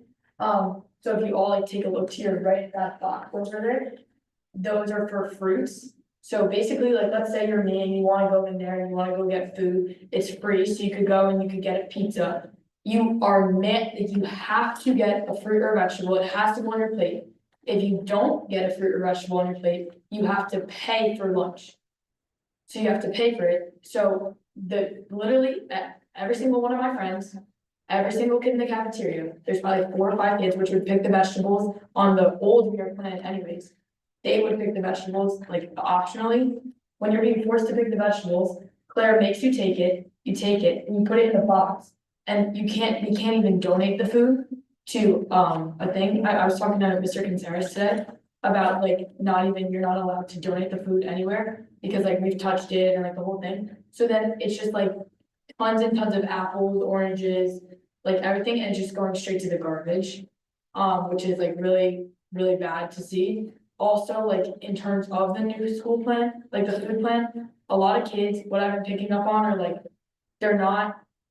there's been way more demand for paninis, like the paninis, like I'd say not, like I walk into my lunch, it'll take me about 25 minutes to get a panini if I want one, because every single kid is going to that. And like, if you look, I'm sure like, I don't have the data yet, so I want to bring it here before like I brought the data about it, but like, if it's just really like, if it's a choice to either eat the school lunch or not eat anything, like there's just kids who are not eating. And I know the entire point of the meal was to like, or the plan was to like have nutritious lunch for everyone. But I think it's backfiring because the kids who would want vegetables anyways, like I would want vegetables, and they weren't unhealthy meals either. They were home cooked meals by Claire, who's now retiring. They were home cooked, like she like made everything. And like she like really put, and now they're not like that at all. And she's moving on, that's why everyone's concerned. And I think that the main issue is like, and the waste of food is required and kids are not eating lunch. And I think that honestly, it's probably backfiring because now there's options, like if I go in there in the morning, it's like you could get freeze dried like, or whatever freeze-able pancakes. I don't really understand how like that is better than if Claire were to make homemade bacon, egg, and cheese, which you could get last year for free in the first place, because there was some things that were free. That's my first issue. Yeah. Do you have another one? I have one more, yeah. Okay. My other issue is about the bathrooms, so. Can I ask a question? Well, Can I ask a question? You have to say point. Point of information. Point of information. Yes, girl. Just, I don't know if I need this, I'm taking that up. I know at the elementary schools, they've been sort of on this plan for some time, and I think that they handled it a little different than at Fox. And it's maybe like they're younger, I don't know, I'm just throwing this out there for food for thought. So everybody gets a clementine that day or an apple or whatever it is, and if you don't want it, like you put it to like share with a friend. And it goes into a more appealing place. So that like, I know like my son's like, I wanted an extra apple, so I went and grabbed it and like, you know, so-and-so told me like, yeah, totally take one. So I think that I would never walk over to a cardboard box if I was still hungry and be like, is everyone looking? So maybe that's not a great solution to where you put your fruits and vegetables that you don't want. Because while you might not be able to like give them away or repurpose it, I definitely think that there's kids who may like an extra piece of fruit or vegetables, but is definitely not gonna walk in front of all of their peers to that cardboard box and eat out of it. So just wanted to throw that in there. Yeah, I think it's also more of like a demand of like, it's, cause I mean, obviously I was a student at Furnace Woods and then Blue Mountain. And like, it's very different in elementary and like middle school where it's like now, like, and literally this was a discussion I had, I'm in peer leadership. So it's like, we had this discussion today with Mr. Gonzalez about how we're gonna bring an issue to the new principal about off-campus lunch, which we know it's, you know, I mean, we talked to him about it. Yeah, because we're in Pleasantville, like Sleepy Hollow, all of them have off-campus lunch and we don't. And then so now it's not that like we don't just have not off-campus lunch, but now we have like this. And so I think that it's as a collective whole, it's like people don't want to do it and it sucks. Cause it's like now you're not dealing with like 8, 9-year-olds, 10-year-olds, you're dealing with like 14 through 18-year-olds who don't want this lunch, they don't want to eat it. And it's ultimately just wasting food, one. Two is like, for like example, if I want another apple, I'm gonna be like, okay, Daniel, go grab me another apple, he'll go get me one, like, it's fine. But I think like, usually it's like my friends, he just wants to get his pizza, he takes the apple, throws it in the garbage, which again, is not good, but it's like in rebellion to like, we're seniors. I'm a straight A student. I want off campus lunch. All the schools around have it. And like, it's more of like, I don't understand why we adopted this thing if it's actually like a waste of food. And that's like a popular, like I was told to bring to today, like a popular opinion. Yeah. Yeah, it's great. I have information. Sure. I think I can feel like your apprehension to Claire leaving, like I feel like as you're saying that, I also work in a school and I do supervisory where I see lunch and I've been actually talking to, the people that work there. And I think one of the things that when you guys are creating this data and looking, she's making home cooked meals. I don't think that it's, not allowed for there to be home cooked meals as long as they're following the regulations. One of the things that maybe you guys can look for is who's preparing the food? Are they chefs? Are they making things that we like? And those might be pieces of information that you bring back to your team, the students, and kind of see maybe having more of what, like when you're creating those surveys and everything to bring back, like what are some things that we do like? Because if we do have to keep this or we're not able to do other things, I'm not saying we are or that we can't, but in the case that we can't, how do we tailor it to be more of what you guys want? If that makes sense. I think Claire's great and everything, and I think that, she really just like cares about all the students, like she knows me by first name, she knows the other hundreds of kids in our building by first name, so her leaving is like, oh, like that's like a point in itself. But I think also it's more of like the fact of like, okay, like, I'm 17, I can say this is what the student body wants, but like, in terms of like, actually, like, we signed up for this, I know I was getting explained to today by Conceris, like, we put in, we're getting money or something, like, from it, like, would we ever be able to even like go off of it? Like, how, is that even like an argument, or is this just like, not like? Sure, so great questions. I appreciate you bringing forward the concerns of some of your fellow students. So we knew that this change was, when this was brought to us at the beginning of, in June, we knew that this change was gonna bring some struggles, some flexibility, some misunderstandings, some challenges to overcome together. And that's why it's important to have your voice here. We did hold a number of town hall meetings explaining why we had to make this change, some of the concerns that we were aware of, but also that this is going to be a year where we need to do a lot of listening and responding. So we know that we are going to be putting out a survey for students. I will be eating lunch in your cafeteria at least monthly.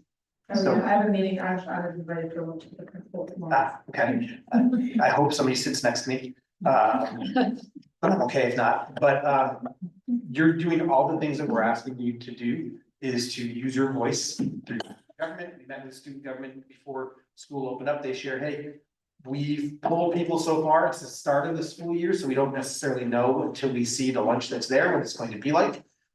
There is some flexibility within the program to be responsive to student needs, and I think that's the There point is, we're at I right now. say, my best friend is the president of the, he's like one of my closest friends, he's the president of student government, so we're thinking like, if we were to come together and be like, this is like a real issue, and like, would there even be like a loud change or not? No. So. But that's the thing, is they were free, like, they were free, and like, also, it's like, seeing the paninis, which panini is not healthy for you, like, no, like, it's like, literally yesterday I picked up, it's like frozen pancakes, like, that's the new thing that they have, which shoved out, like we have no real chips, no real, nothing like that, they have like 0 calories, 0, like, water with like flavoring in it, and it's like, one, they're not going off like the shelves, no one's getting them, and the panini line is crazy. If you, I guarantee if you like were to ask like the 2 people who work there, and they're like always so friendly, like they're just throwing it on, like, and they raised the prices, it's now $6, it used to be lower last year, so it was just, I think that it's backfiring a little bit, because one, there's the point of, okay, we're seniors, and like my peer leadership is currently arguing for off-campus for peer leaders only as a test. We're meeting with the principal. And then the second thing is, like, just like the fact that it's like, you see the underclassmen, like my sister's an underclassman, like I've been talking like them. They're like obviously upset because of like the difference between the middle school and the high school. And so I just think that it's like, but from an adult perspective, it's like, there is food being wasted. So we definitely knew that that would be a component and we wanted to measure that, so we did buy scales. So we will be tracking the amount of food waste. That's gonna be a very vague data point because we're not gonna be sorting through the food. I'm not asking anybody to do that, and we don't have anything to compare it to. We do know that a component of the program is that you have to offer and take, students have to take all the components of what the federal government and state that therefore sees as what they consider a balanced meal. And so there are some changes that we know we need to adapt to, and that's where the student voice comes in. While we may not be able to back out of the program because it's a year commitment at this point in time. So that, yeah, but that's the question, And many of the districts that you were referencing, they've made similar changes where they were not in the program and they've ended up changing to that as well. Yeah. So, this is, many districts are learning, the one that matters obviously is ours. So we'll be sure to enlist your voices going forward to see how we make even small tweaks such as one cardboard box or is there a better way? So, but, perhaps it's adjusting, maybe we need to provide more targeted resources to the panini station if that's where we see people, and that's. Formation of the wellness committee, is beginning this year, or getting back in order this year. It hasn't been, they haven't really been active. That is something that we're going to be instituting in order for student participation, parent participation, other colleagues in the district to participate in a wellness committee so that we can understand what the concerns are, get feedback and possibly make changes to menus, see what options there are. Unfortunately, Claire is leaving us and you're not gonna have maybe that same face to present options to, but we certainly will find the right candidate for that position so that we can work with them to try and make those meals as appetizing as possible.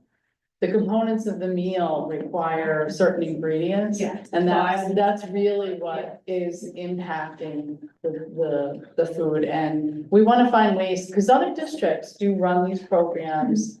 And I think the change is what is difficult to take. And to understand what we can incorporate into those meals to make them taste the best we can is what students have to understand. We need to get there. We're not there. Maybe those flavors haven't been discovered yet, but we need to work on that. And your feedback is the most important part. Not just you personally, but your whole student body it's really important for that to be communicated back to the district. Because we can help make those changes. Oh, yeah, so this is another issue, like recently as of this year, we decided that we're gonna do bathroom passes, which is like the newest thing ever, so like if I have to go to the bathroom, like. And there's a, well, security. Are you using security? Yeah, Oh, okay. No, but like, so like, there's a boy in my class and he's in the bathroom, I have to wait.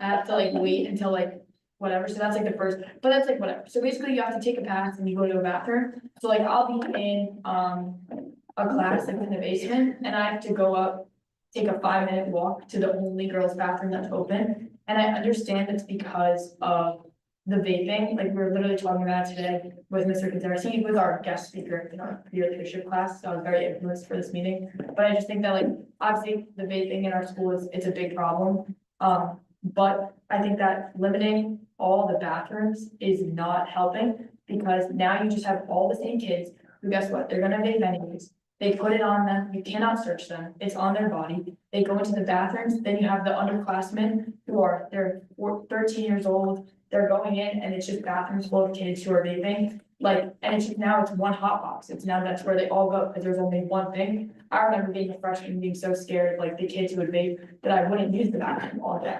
But now, it's, if you have to go to the bathroom, we have two bathrooms open. We have this one and that one, when in reality, the English wing bathroom has not been opened in a year or 2 years. And then the basement bathroom hasn't been opened ever, like for 2 years too, which I just think it's so frustrating, because like, again, it's like 95% of the kids are not vaping. And the ones that are vaping, it's not like one, we're giving them like help to like, if you get caught vaping, what, they take it from you, and then the kid goes home, buys a new vape, gets suspended, gets a new vape, comes back and does it again the next week, but we still only have one bathroom open.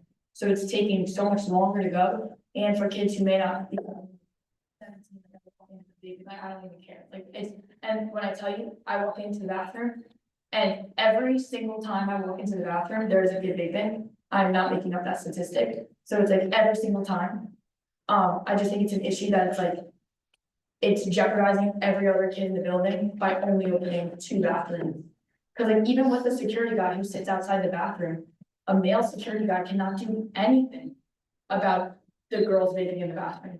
And then if even what's her name comes into the bathroom, the one woman security girl, they just put it on them and she can't search them anyways. Like, so it's like, it's more of like, how do we approach vaping as it is?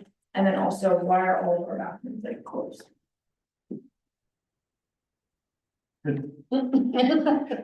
So you're bringing up excellent points, and it seems as if your peer leadership is having those conversations with your building administrators like Mr. Katsaris and Yeah. your principals. So the best approach, and we can follow up definitely with your building principal, is to make sure that this is a topic of student government and of concern that your principal hears. And we will work to see what resources we can provide them. I do know that there is a little bit more to when a student is in the process of being addressed for vaping behavior. There's counseling that is offered. There's a little bit of education that we do provide. So we'll definitely circle back with your building administration to make sure that they know that this is a topic of conversation that they need to engage in. So thank you.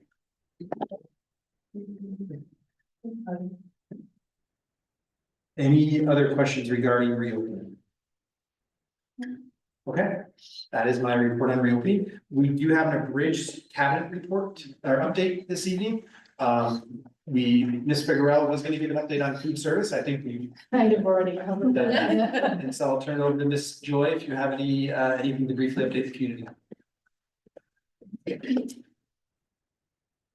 Hello, so as I was sitting here looking at my notes and I wanted to start by saying it's nice to see that I always say technology supports curriculum and instruction. So a lot of the things that Chris and Lauren shared today, so I'll piggyback on some of those things, how technology integrates into that. So definitely HMH and Eureka has definitely updated their platforms and a lot of back end changes has happened. So Nikki Fischetti, our instructional technology coach, has been working very closely with the teachers like Danielle. And also with our data team in solving some of those issues. So kudos to both of them to naturally working together with teachers, with the instructional coach, going into classrooms with the teachers to help them with a lot of the HMH issues. Also working with our data team in hoping to resolve, not everything is resolved yet, but hoping to resolve some of those issues. We also had a grade level meeting today with the leaders. So I was able to hear from them about some of the issues that we are having with, because we transitioned ESGI, which is a platform that we use for K-1 benchmarking, into Linkit. So teachers were saying some of the feedback that they would like to have for the next benchmark. So we're already working with the vendors and making some of those changes in the system. So it acts and behaves like the old system. Also at the beginning of the school year, this year, for the first time, every year, teachers always have to go into like spring I-ready assessments. They have to go into New York State assessment results. They have to go into FNP. We don't use that anymore, but with all those scores, they were stored in so many different platforms. So now that we have Linkit, every teacher was able to get a student fingerprint report, we call it. It's a one-pager that basically shows all their data from last year up to spring and any New York State assessments from this year. So teachers were, I believe, very appreciative so that they don't have to go hunting for all of those scores in different parts of the systems. Also, we talked about the parent reports for 3 to 5. It's the ELA math, science 5th grade, and also NICES lab was loaded to backpack. One of the things that Lauren actually pointed out today is we also had to have every parent submit a New York State digital equity survey, which you guys have done in the past. That's a requirement from New York State, which is coming out through the parent portal. So you have to now complete that. That's a requirement. You have to complete that. So if you're looking at your parent reports in the backpack, you have to complete that to get to the backpack. So just pointed that out earlier. Thank you. So we also had a new platform that we sent out emails on. It's SWAN K-12 streaming. We had a copyright policy that was adopted back in June. We also put a new filtering system. You probably heard me talk about that, about testing the new filtering system. We transitioned away from Fortinet filtering to Lightspeed filtering. So part of that filtering, we had to go through and really categorize everything that needed to be filtered in this district. One of the things we were not filtering was streaming platforms. So a lot of our teachers were using, and that was probably the #1 tickets that I got this year. And I know teachers are not happy, but a lot of teachers were using Netflix, Hulu, Disney Plus, Amazon Prime, Spotify, all of these platforms. So when I blocked the streaming on the Lightspeed side, yes, it affected that platform for the teachers. So we had already talked about this multiple times in the Technology Advisory Committee last year about launching Smile K-12 streaming. So that is out there. Teachers have all of those video platforms within the platform. They can also request up to 300 videos. If they're not part of that movie set that's already part of the package, they can request it. So those requests are definitely coming in. We are approving them as we go. The one thing is we don't have a streaming platform for music. So Nikki has been working with definitely the elementary school about using YouTube for kids. So it is, it's not, it's not ads and things like that. So it's more kid friendly. So some of the teachers are starting to use that. So there's more to come on how we're gonna solve that issue. So definitely almost on a daily basis, I get an email from a teacher about, can I use my Spotify? Can I use my, Netflix account? The last thing is we just started the mid-transition. So we had faced that EduTech and we moved to managed IT through the Lyric. We've been meeting regularly with the team, because we're constantly updating their playbook, because this is where they have to learn how we do things in the district.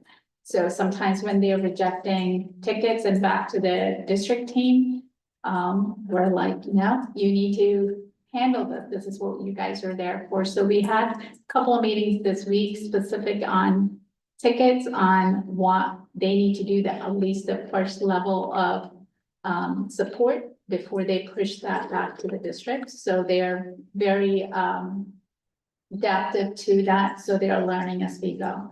So that process is going pretty good at this time. So that's all I have for you from technology. Thank you, Ms. Joy.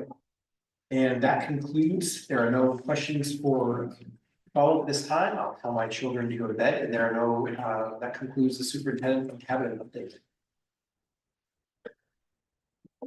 Okay, that brings us to board comments and new business, and we do have another presentation for our discussion. Yes. Greg, I'll ask you to pull up the presentation on HHCSD tutoring rate of pay, and we can skip right to the objectives.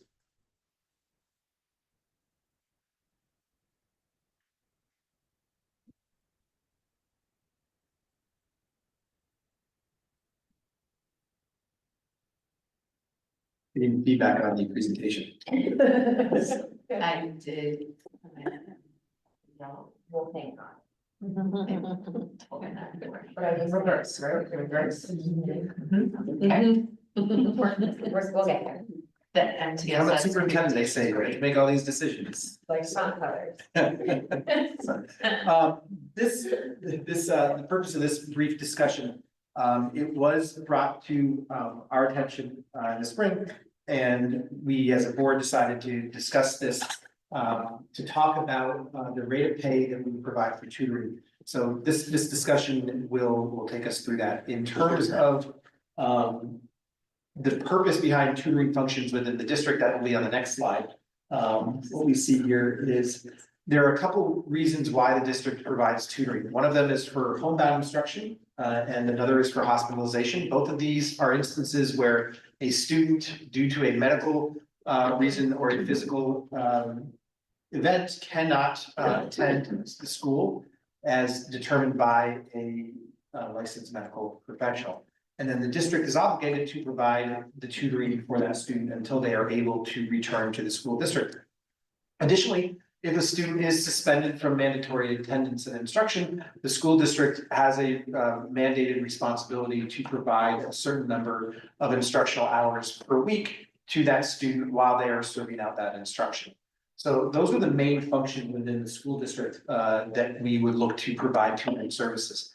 If we turn to the next slide, the current rate of pay is authorized in a couple of different areas. First, there is in the teacher's contract if they provide tutoring services, and they do have the right of first refusal for most tutoring opportunities within the district, meaning that if there is a need for tutoring and we reach out and we post, the teacher's contract does give them the right to either take that opportunity or refuse it. There is a board policy around when our teachers can tutor. They can't tutor their own student. It has to be outside of the school hours, those types of things. So if it is not picked up by an HHEA member, we then have a couple different options. The board annually can enter into contract with certain organizations. We do have a few contracting companies that we partner with.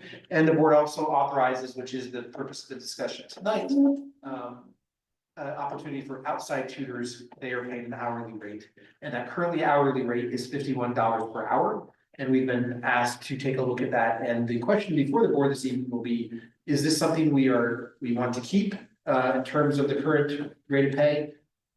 Do we want to consider it, but we need more information, or do we want to make a recommendation to change that? And it would require the board updating a resolution to change that rate of pay. If we go to the next slide and we click on the regional data, if you take that $51 per hour, this compares, we've anonymized, we asked regional districts, our partners, to submit whether it be their teacher contract rate of pay, or if they have an outside rate of pay for non-teacher members, what do they pay? So we just changed the district names. There is no A, doesn't mean it's Arlington or anything such as that. It's just a randomized, rate of pay. So if we look at our $51 per hour, I'm sorry, the median average is approximately 51 and change for the district.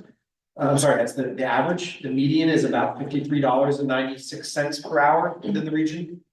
The mode mean for the math teachers, meaning which is the most frequent, is about $60 per hour. So we see a range of $30 per hour to $75 per hour. Our current rate of $51 per hour is slightly below the median. Slightly below the mean. It's below the median, and it's definitely below the mode. It puts us in about the lower half of the regional distribution. And so what we consider the distribution, you have about $30 to $52 an hour, which includes Henry Hudson would be the lower distribution band. The upper distribution band would be $55 to $75 an hour, with most districts clustering near $60 per hour. And that is the most common rate. So the question before the board on the next slide. Thank you, Greg.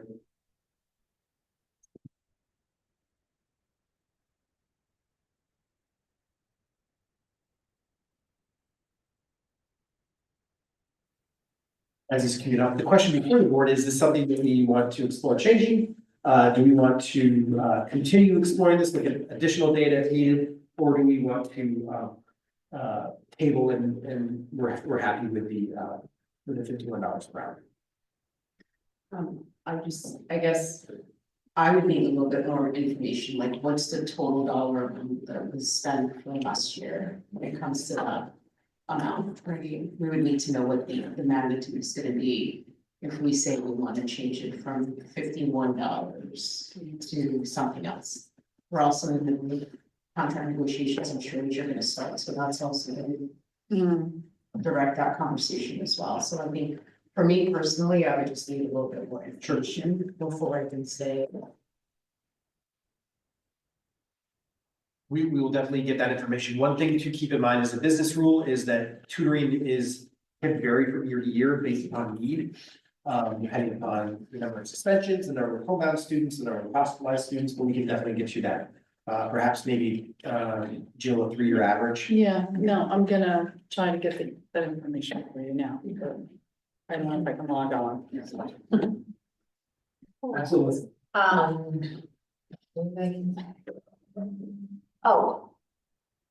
Are we struggling to find people? Like, would a better rate of pay bring us better talented tutors? Like, is there a need? I don't know what is the need? I would say it's variable, it depends on the time of year, referenced as well. It depends on number of suspensions, students are hospitalized. There have been periods over the course of the last couple of years where there has been a challenge in finding tutors. I also would caution though that also has to do with sometimes conflicts with the student, scheduling, personality conflicts, things like that. So there's a number of factors that play into that. That maybe some of the challenges at times finding tutors. A question on the numbers that we got from the other districts. So we have two numbers. We have our HHCA and we have non-HHCA. The numbers that we're getting are other districts offering separate pay for teachers versus or the district employees versus non. Or are those numbers like an average of what they're paying? Or is it the same rate regardless of who is there? So if they did have a separate rate, they would have indicated that in their response. So we're the only district that's paying two separate rates? As far as submitted data, yes. No. Whenever we do these types of surveys, you have to sometimes understand that they may answer with the quickest response that they have. So, Right, not everybody responds to them. In my experience in another district, we had outside vendors who provided tutoring as well as contractual obligation for teachers who did accept those jobs as well, just like here, but there was a rate set in the contract. But the outside vendors that we actually did an RFP for because we had to provide a number of tutoring services for a number of students. So once it reaches a certain dollar amount, you have to put that out there. If you don't get to that dollar amount, you can just adopt a rate, just like we have substitute rates for teachers. And so the going rate, let's say, so we would have to maybe survey other districts to find out what they've been paying vendors for that rate. I have a comment. Are some of those prices rates for other years though? I think it's just 2025. yeah, we asked them for most recent data. Okay, because here, So that may be the last time they went out for an RFP for services. so that's why So, some of them are in the thirties though, but that was like 2 years ago. yeah, and maybe their need isn't the same either, or they Yeah. have another resource, so it's hard to tell unless you have a conversation with each and every one of them. Yeah, and then just as someone who uses tutors for my kids, like the rate is about $65 to $80 per hour, which. For private tutors. Yeah, so I don't know if that's who we're using, it's just a company, like who do we use when it's not an HH?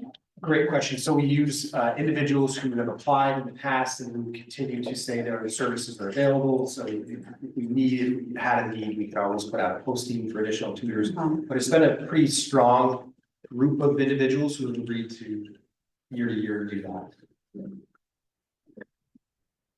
From the contractor, from the independent contractor standpoint, if you're looking at two jobs that are comparable and one pays $10 an hour or more, that's typically the one you're gonna take. So if you're looking at somebody who's a really good tutor and they're putting their application out to multiple districts, they're gonna take the job typically that is going to give them the highest rate of pay. So there's a potential to be losing talent to districts that do have higher rates of pay because we are coming in underneath.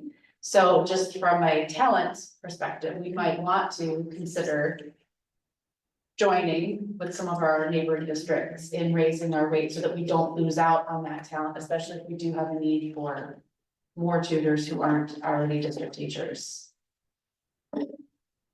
And just the context behind this discussion, did not come out of concern that we didn't have the tutors that we needed. It was a community member concern who brought this up and shared that perhaps the board would engage in discussion and make the agenda. We want to be a district that people want to send their kids to and that teachers want to teach in and administrators want to work in. We want to become a desirable district. And I think this is one of those ways that listening to the community and responding affirmatively is an easy way to do that. As long as it's within our budget constraints, obviously, but we want to make sure that we attract the best talent possible because that's also one of our goals, district goals. So some things to consider, if I'm hearing the board needs more information, we need some average data on the spend amount. I would actually ask for a recommendation, just Sure. So after you take a look at their budget, see what we can afford, come back maybe to the board and say, this is what we recommend bumping up $5, bumping up $10, whatever it is. sorry, I did come prepared with a recommendation. Yeah, Sure. So, if budget concerns exist, you could increase to $55 and bring us closer to the regional average and median. demonstrating a desire to provide more funding, but also managing costs. If you increase to the $60 to $65 range, that would put us along the mode, so the most frequent amount that's offered at the $60 range. And it could be considered making us more attractive and a fair compensation that supports student achievement while remaining mindful of budget constraints. So I think it's a small increase gets us to a close regional comparison, and it definitely is not a major budget driver. No, and the but it can- tutoring rate, I mean, you know, if you make a tutoring rate, it can be updated and changed at any point in time throughout the See. year, throughout any time. It's not like we have to establish it today and that's the end of the story. Part of my question was that, let's say, we did a smaller increase, right? Not going all the way to there. Could we then get to see how it's impacting our budget? Can we get an update on that, like? Right, Well, it all and- depends on the need, the Well, I know, use, and it's so like, forth. anything could happen, we could have nobody who's not Right. home tutoring for a month or two, like knock on wood, and then you could have a few Right, things happen, but like, could we see if it's impacted and then come back to a conversation, see if we wanna go higher? I don't know how the rest of the board. Yeah, I feels think on that more information is good. I mean, if we can understand what the overall, like even that 3-year look of what it's been, just so we have some sort of point of reference for it, would be good for us. right. I think, you know, it also depends what we've been putting through payroll and what we've been paying outside of payroll, so I have to really look at that and analyze it. Yeah. Right, so we'll bring back that data and Yeah. share with the board. Everybody feel okay with that? Keep going. More and. Did you have anything else to add on No, that? that is, thank you for your time and discussion on that.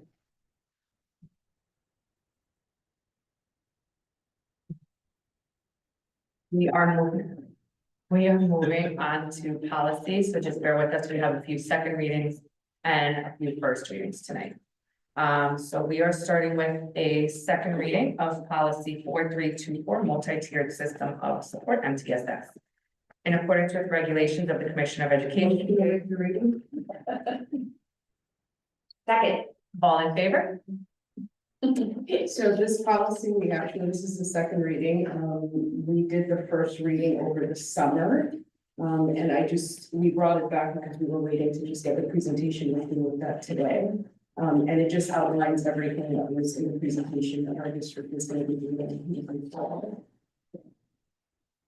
And we changed the number, at the last meeting, you guys wanted the number to change, the number's now in the 4,000s.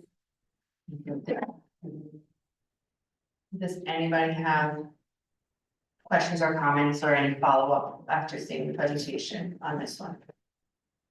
I would like to make a motion to approve policy 4324, multi-tier system of support. Second, all in favor?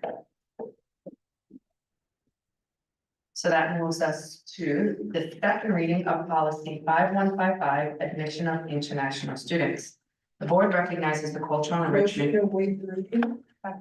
All in favor? This policy is just basically our process and procedure in the district as to how we would do the admissions for international students. And this is the second reading. Reading through, does anybody have any questions or comments on this? I'd like to make a motion to approve policy 5155, admission of international students. Second, all in favor? My paper gaps, I just don't mind. Okay, now we're moving on to first reading of policy 2120.1, candidate and candidate. Candidates for the office of member of the board. Second, all in favor? This policy is basically how the district would handle the petitions that would draw during the election season, and then we have this happen earlier this year during our season, and it just outlines what we're doing in the district to follow the law to make sure that we're compliant. Yeah, it just made the wording a little more clear, because I know when we were reading it, when we were in our policy meeting, even I was questioning, like, well, what do you mean by this day? And we were looking at a calendar and trying to go through, so this hopefully clarifies the dates and the timing of everything, because we, like I said, we're sitting there with the court forming. I'm so sorry that day, I was like, but count back this many days, where are we? So hopefully it clears up, some of that information. And this is a first reading, so we will be bringing that back, but does anybody have any questions on it after looking at it? Then we're looking at policy 4321.07, district-wide and statewide assessment of students with disabilities. The Board of Education recognizes the importance. All in favor? This policy basically states what the board will do in the recruitment, hiring, training, and just retaining of special education personnel. Anybody have any questions or comments while we have our, And I think we're all, yeah, this is district-wide and statewide assessment. district-wide and statewide assessment? Sorry, guys, I skipped one. This policy would ensure the district is providing testing accommodations for all eligible students with disabilities. Sorry, I skipped one. Anybody have any questions? Oh, we have Mr. Moreno here. And this is a required policy. Yes. And of course, Mr. Moreno, you read through all of these prior to us approving them, correct? So I put that out there so everyone knows. And the attorney. That's why, yes, unfortunately, that is why you have to stick around in case we have any questions for you. My pleasure. Anybody else have any questions for that one? Okay. Well, you will bring that one back for the next meeting as well. Policy first reading, policy 4321.14, special education personnel. The board acknowledges, With the reading, Second. all in favor. this policy just outlines our responsibility to recruit, hire, and train qualified personnel. This is also required. Anybody have any questions? This one will be coming back as well for our next meeting. We have another first reading of policy 4326, programs for English language learners. The Board of Education believes that students who, all in favor. This policy just outlines that the district must identify, screen, and support bilingual and programs, and just also make sure that they're communicating with the current parents and proper certifications are in place as well. I can see there was an update too, because the last time this was done was in 2015, so there's new testing, so the next slide is on there as well. Additionally, just for the board's edification, in addition to this policy, the district must submit yearly an attestation and a detailed plan as to how we provide instruction to English language learners within state regulations. And that is reviewed by the state, and it is, they look at specifically what this policy outlines, but in the details of how we actually carry it out. So just so you know, there is that oversight there as well too.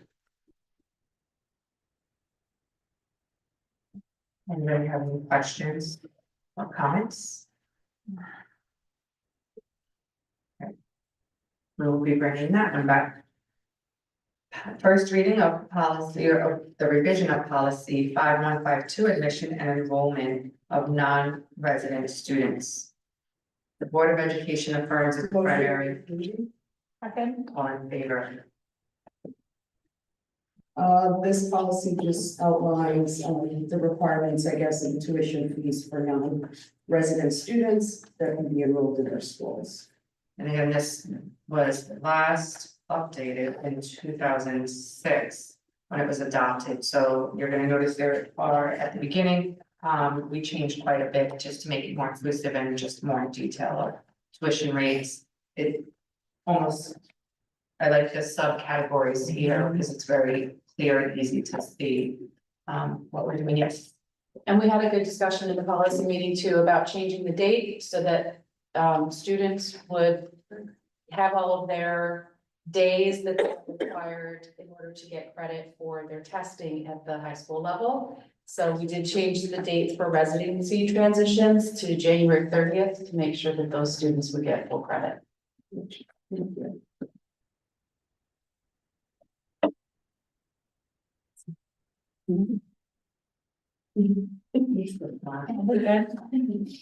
Does anybody have any other questions or comments on policy 5152? I will be bringing that one back as well. And we have another policy reading on, first reading on policy 4531, field trips and excursions. The Board of Education encourages the youth. Second. All in favor? This policy basically just summarizes, field trips that helped instruction with safety focused approvals. This policy and establishes the regulations and procedures that need to be followed. For all of those. And again, this was adopted in 2005. Oh, yeah, 2005, yeah, that's just an extra two there.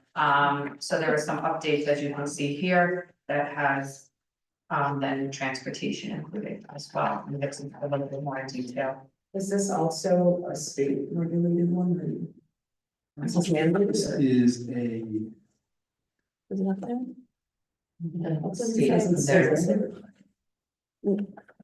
I saw that, I'm just, I think I was looking to see if it was, if it, I'll go for the next reading, look and see, I don't know if it's required, it probably is, we'll put it in. And it just kind of clarifies again with the transportation and the medications, which is really important to know there are a field trip, because it's usually sometimes another adult one with them. That will need to know all of this information, so. Anybody have any questions or comments on policy 4531? I have a quick question. I'm assuming now that since this is our first reading, like all of our other field trips are just going to govern by the old policy this whole time, right? Correct. Yeah. This will be coming back again for the next meeting, so if you guys notice anything between now and then, please let the policy committee know, and if anybody at home has any questions or comments, please send them in so that we can make any appropriate changes. Okay, committee reports. Anybody have any committee reports since our last meeting? Yeah, that was policy. Yeah. Safety committee, district-wide safety committee meets this Thursday. And what is the The audit committee does. Audit, yeah. facility with our building tour for the most part? We won't be updating that, but We were on the PTA calls, I was on for high school and we were on for elementary too. she does a great job. So, okay. It's a working job. Yes. What is the next facilities meeting? I don't have a date. No, I don't think we had it. Thank you to the PTAs. Yeah. You guys are awesome. I don't think it was on the calendar. I can see if there's anything on the calendar, but I'll check with Mr. Merlini tomorrow. I'm not sure you get the date. Oh. I'll write that down. Oh, and I have the first delegate meeting for the NISBA advocacy platform for this year. And then we'll present the resolutions at the September 30th board meeting. So we can discuss those, but it was extremely informative. Thank you. How long was that? A little over 2 hours. Thank you for your time. Yeah, it was really, really informative and a lot of people had some really great feedback. So I was actually really glad to be involved because I feel like I learned a lot. That's absorb. Just to remind more about our committee meeting, I have been able to secure a meeting with Congressman Michael Waller this Friday in Washington to, we'll be touching base about some requests for advocacy for increased federal funding at our level for Henry Cousin. Anybody have anything else? Well, we were good. All right, at this time, I would like to ask for a motion to adjourn the meeting.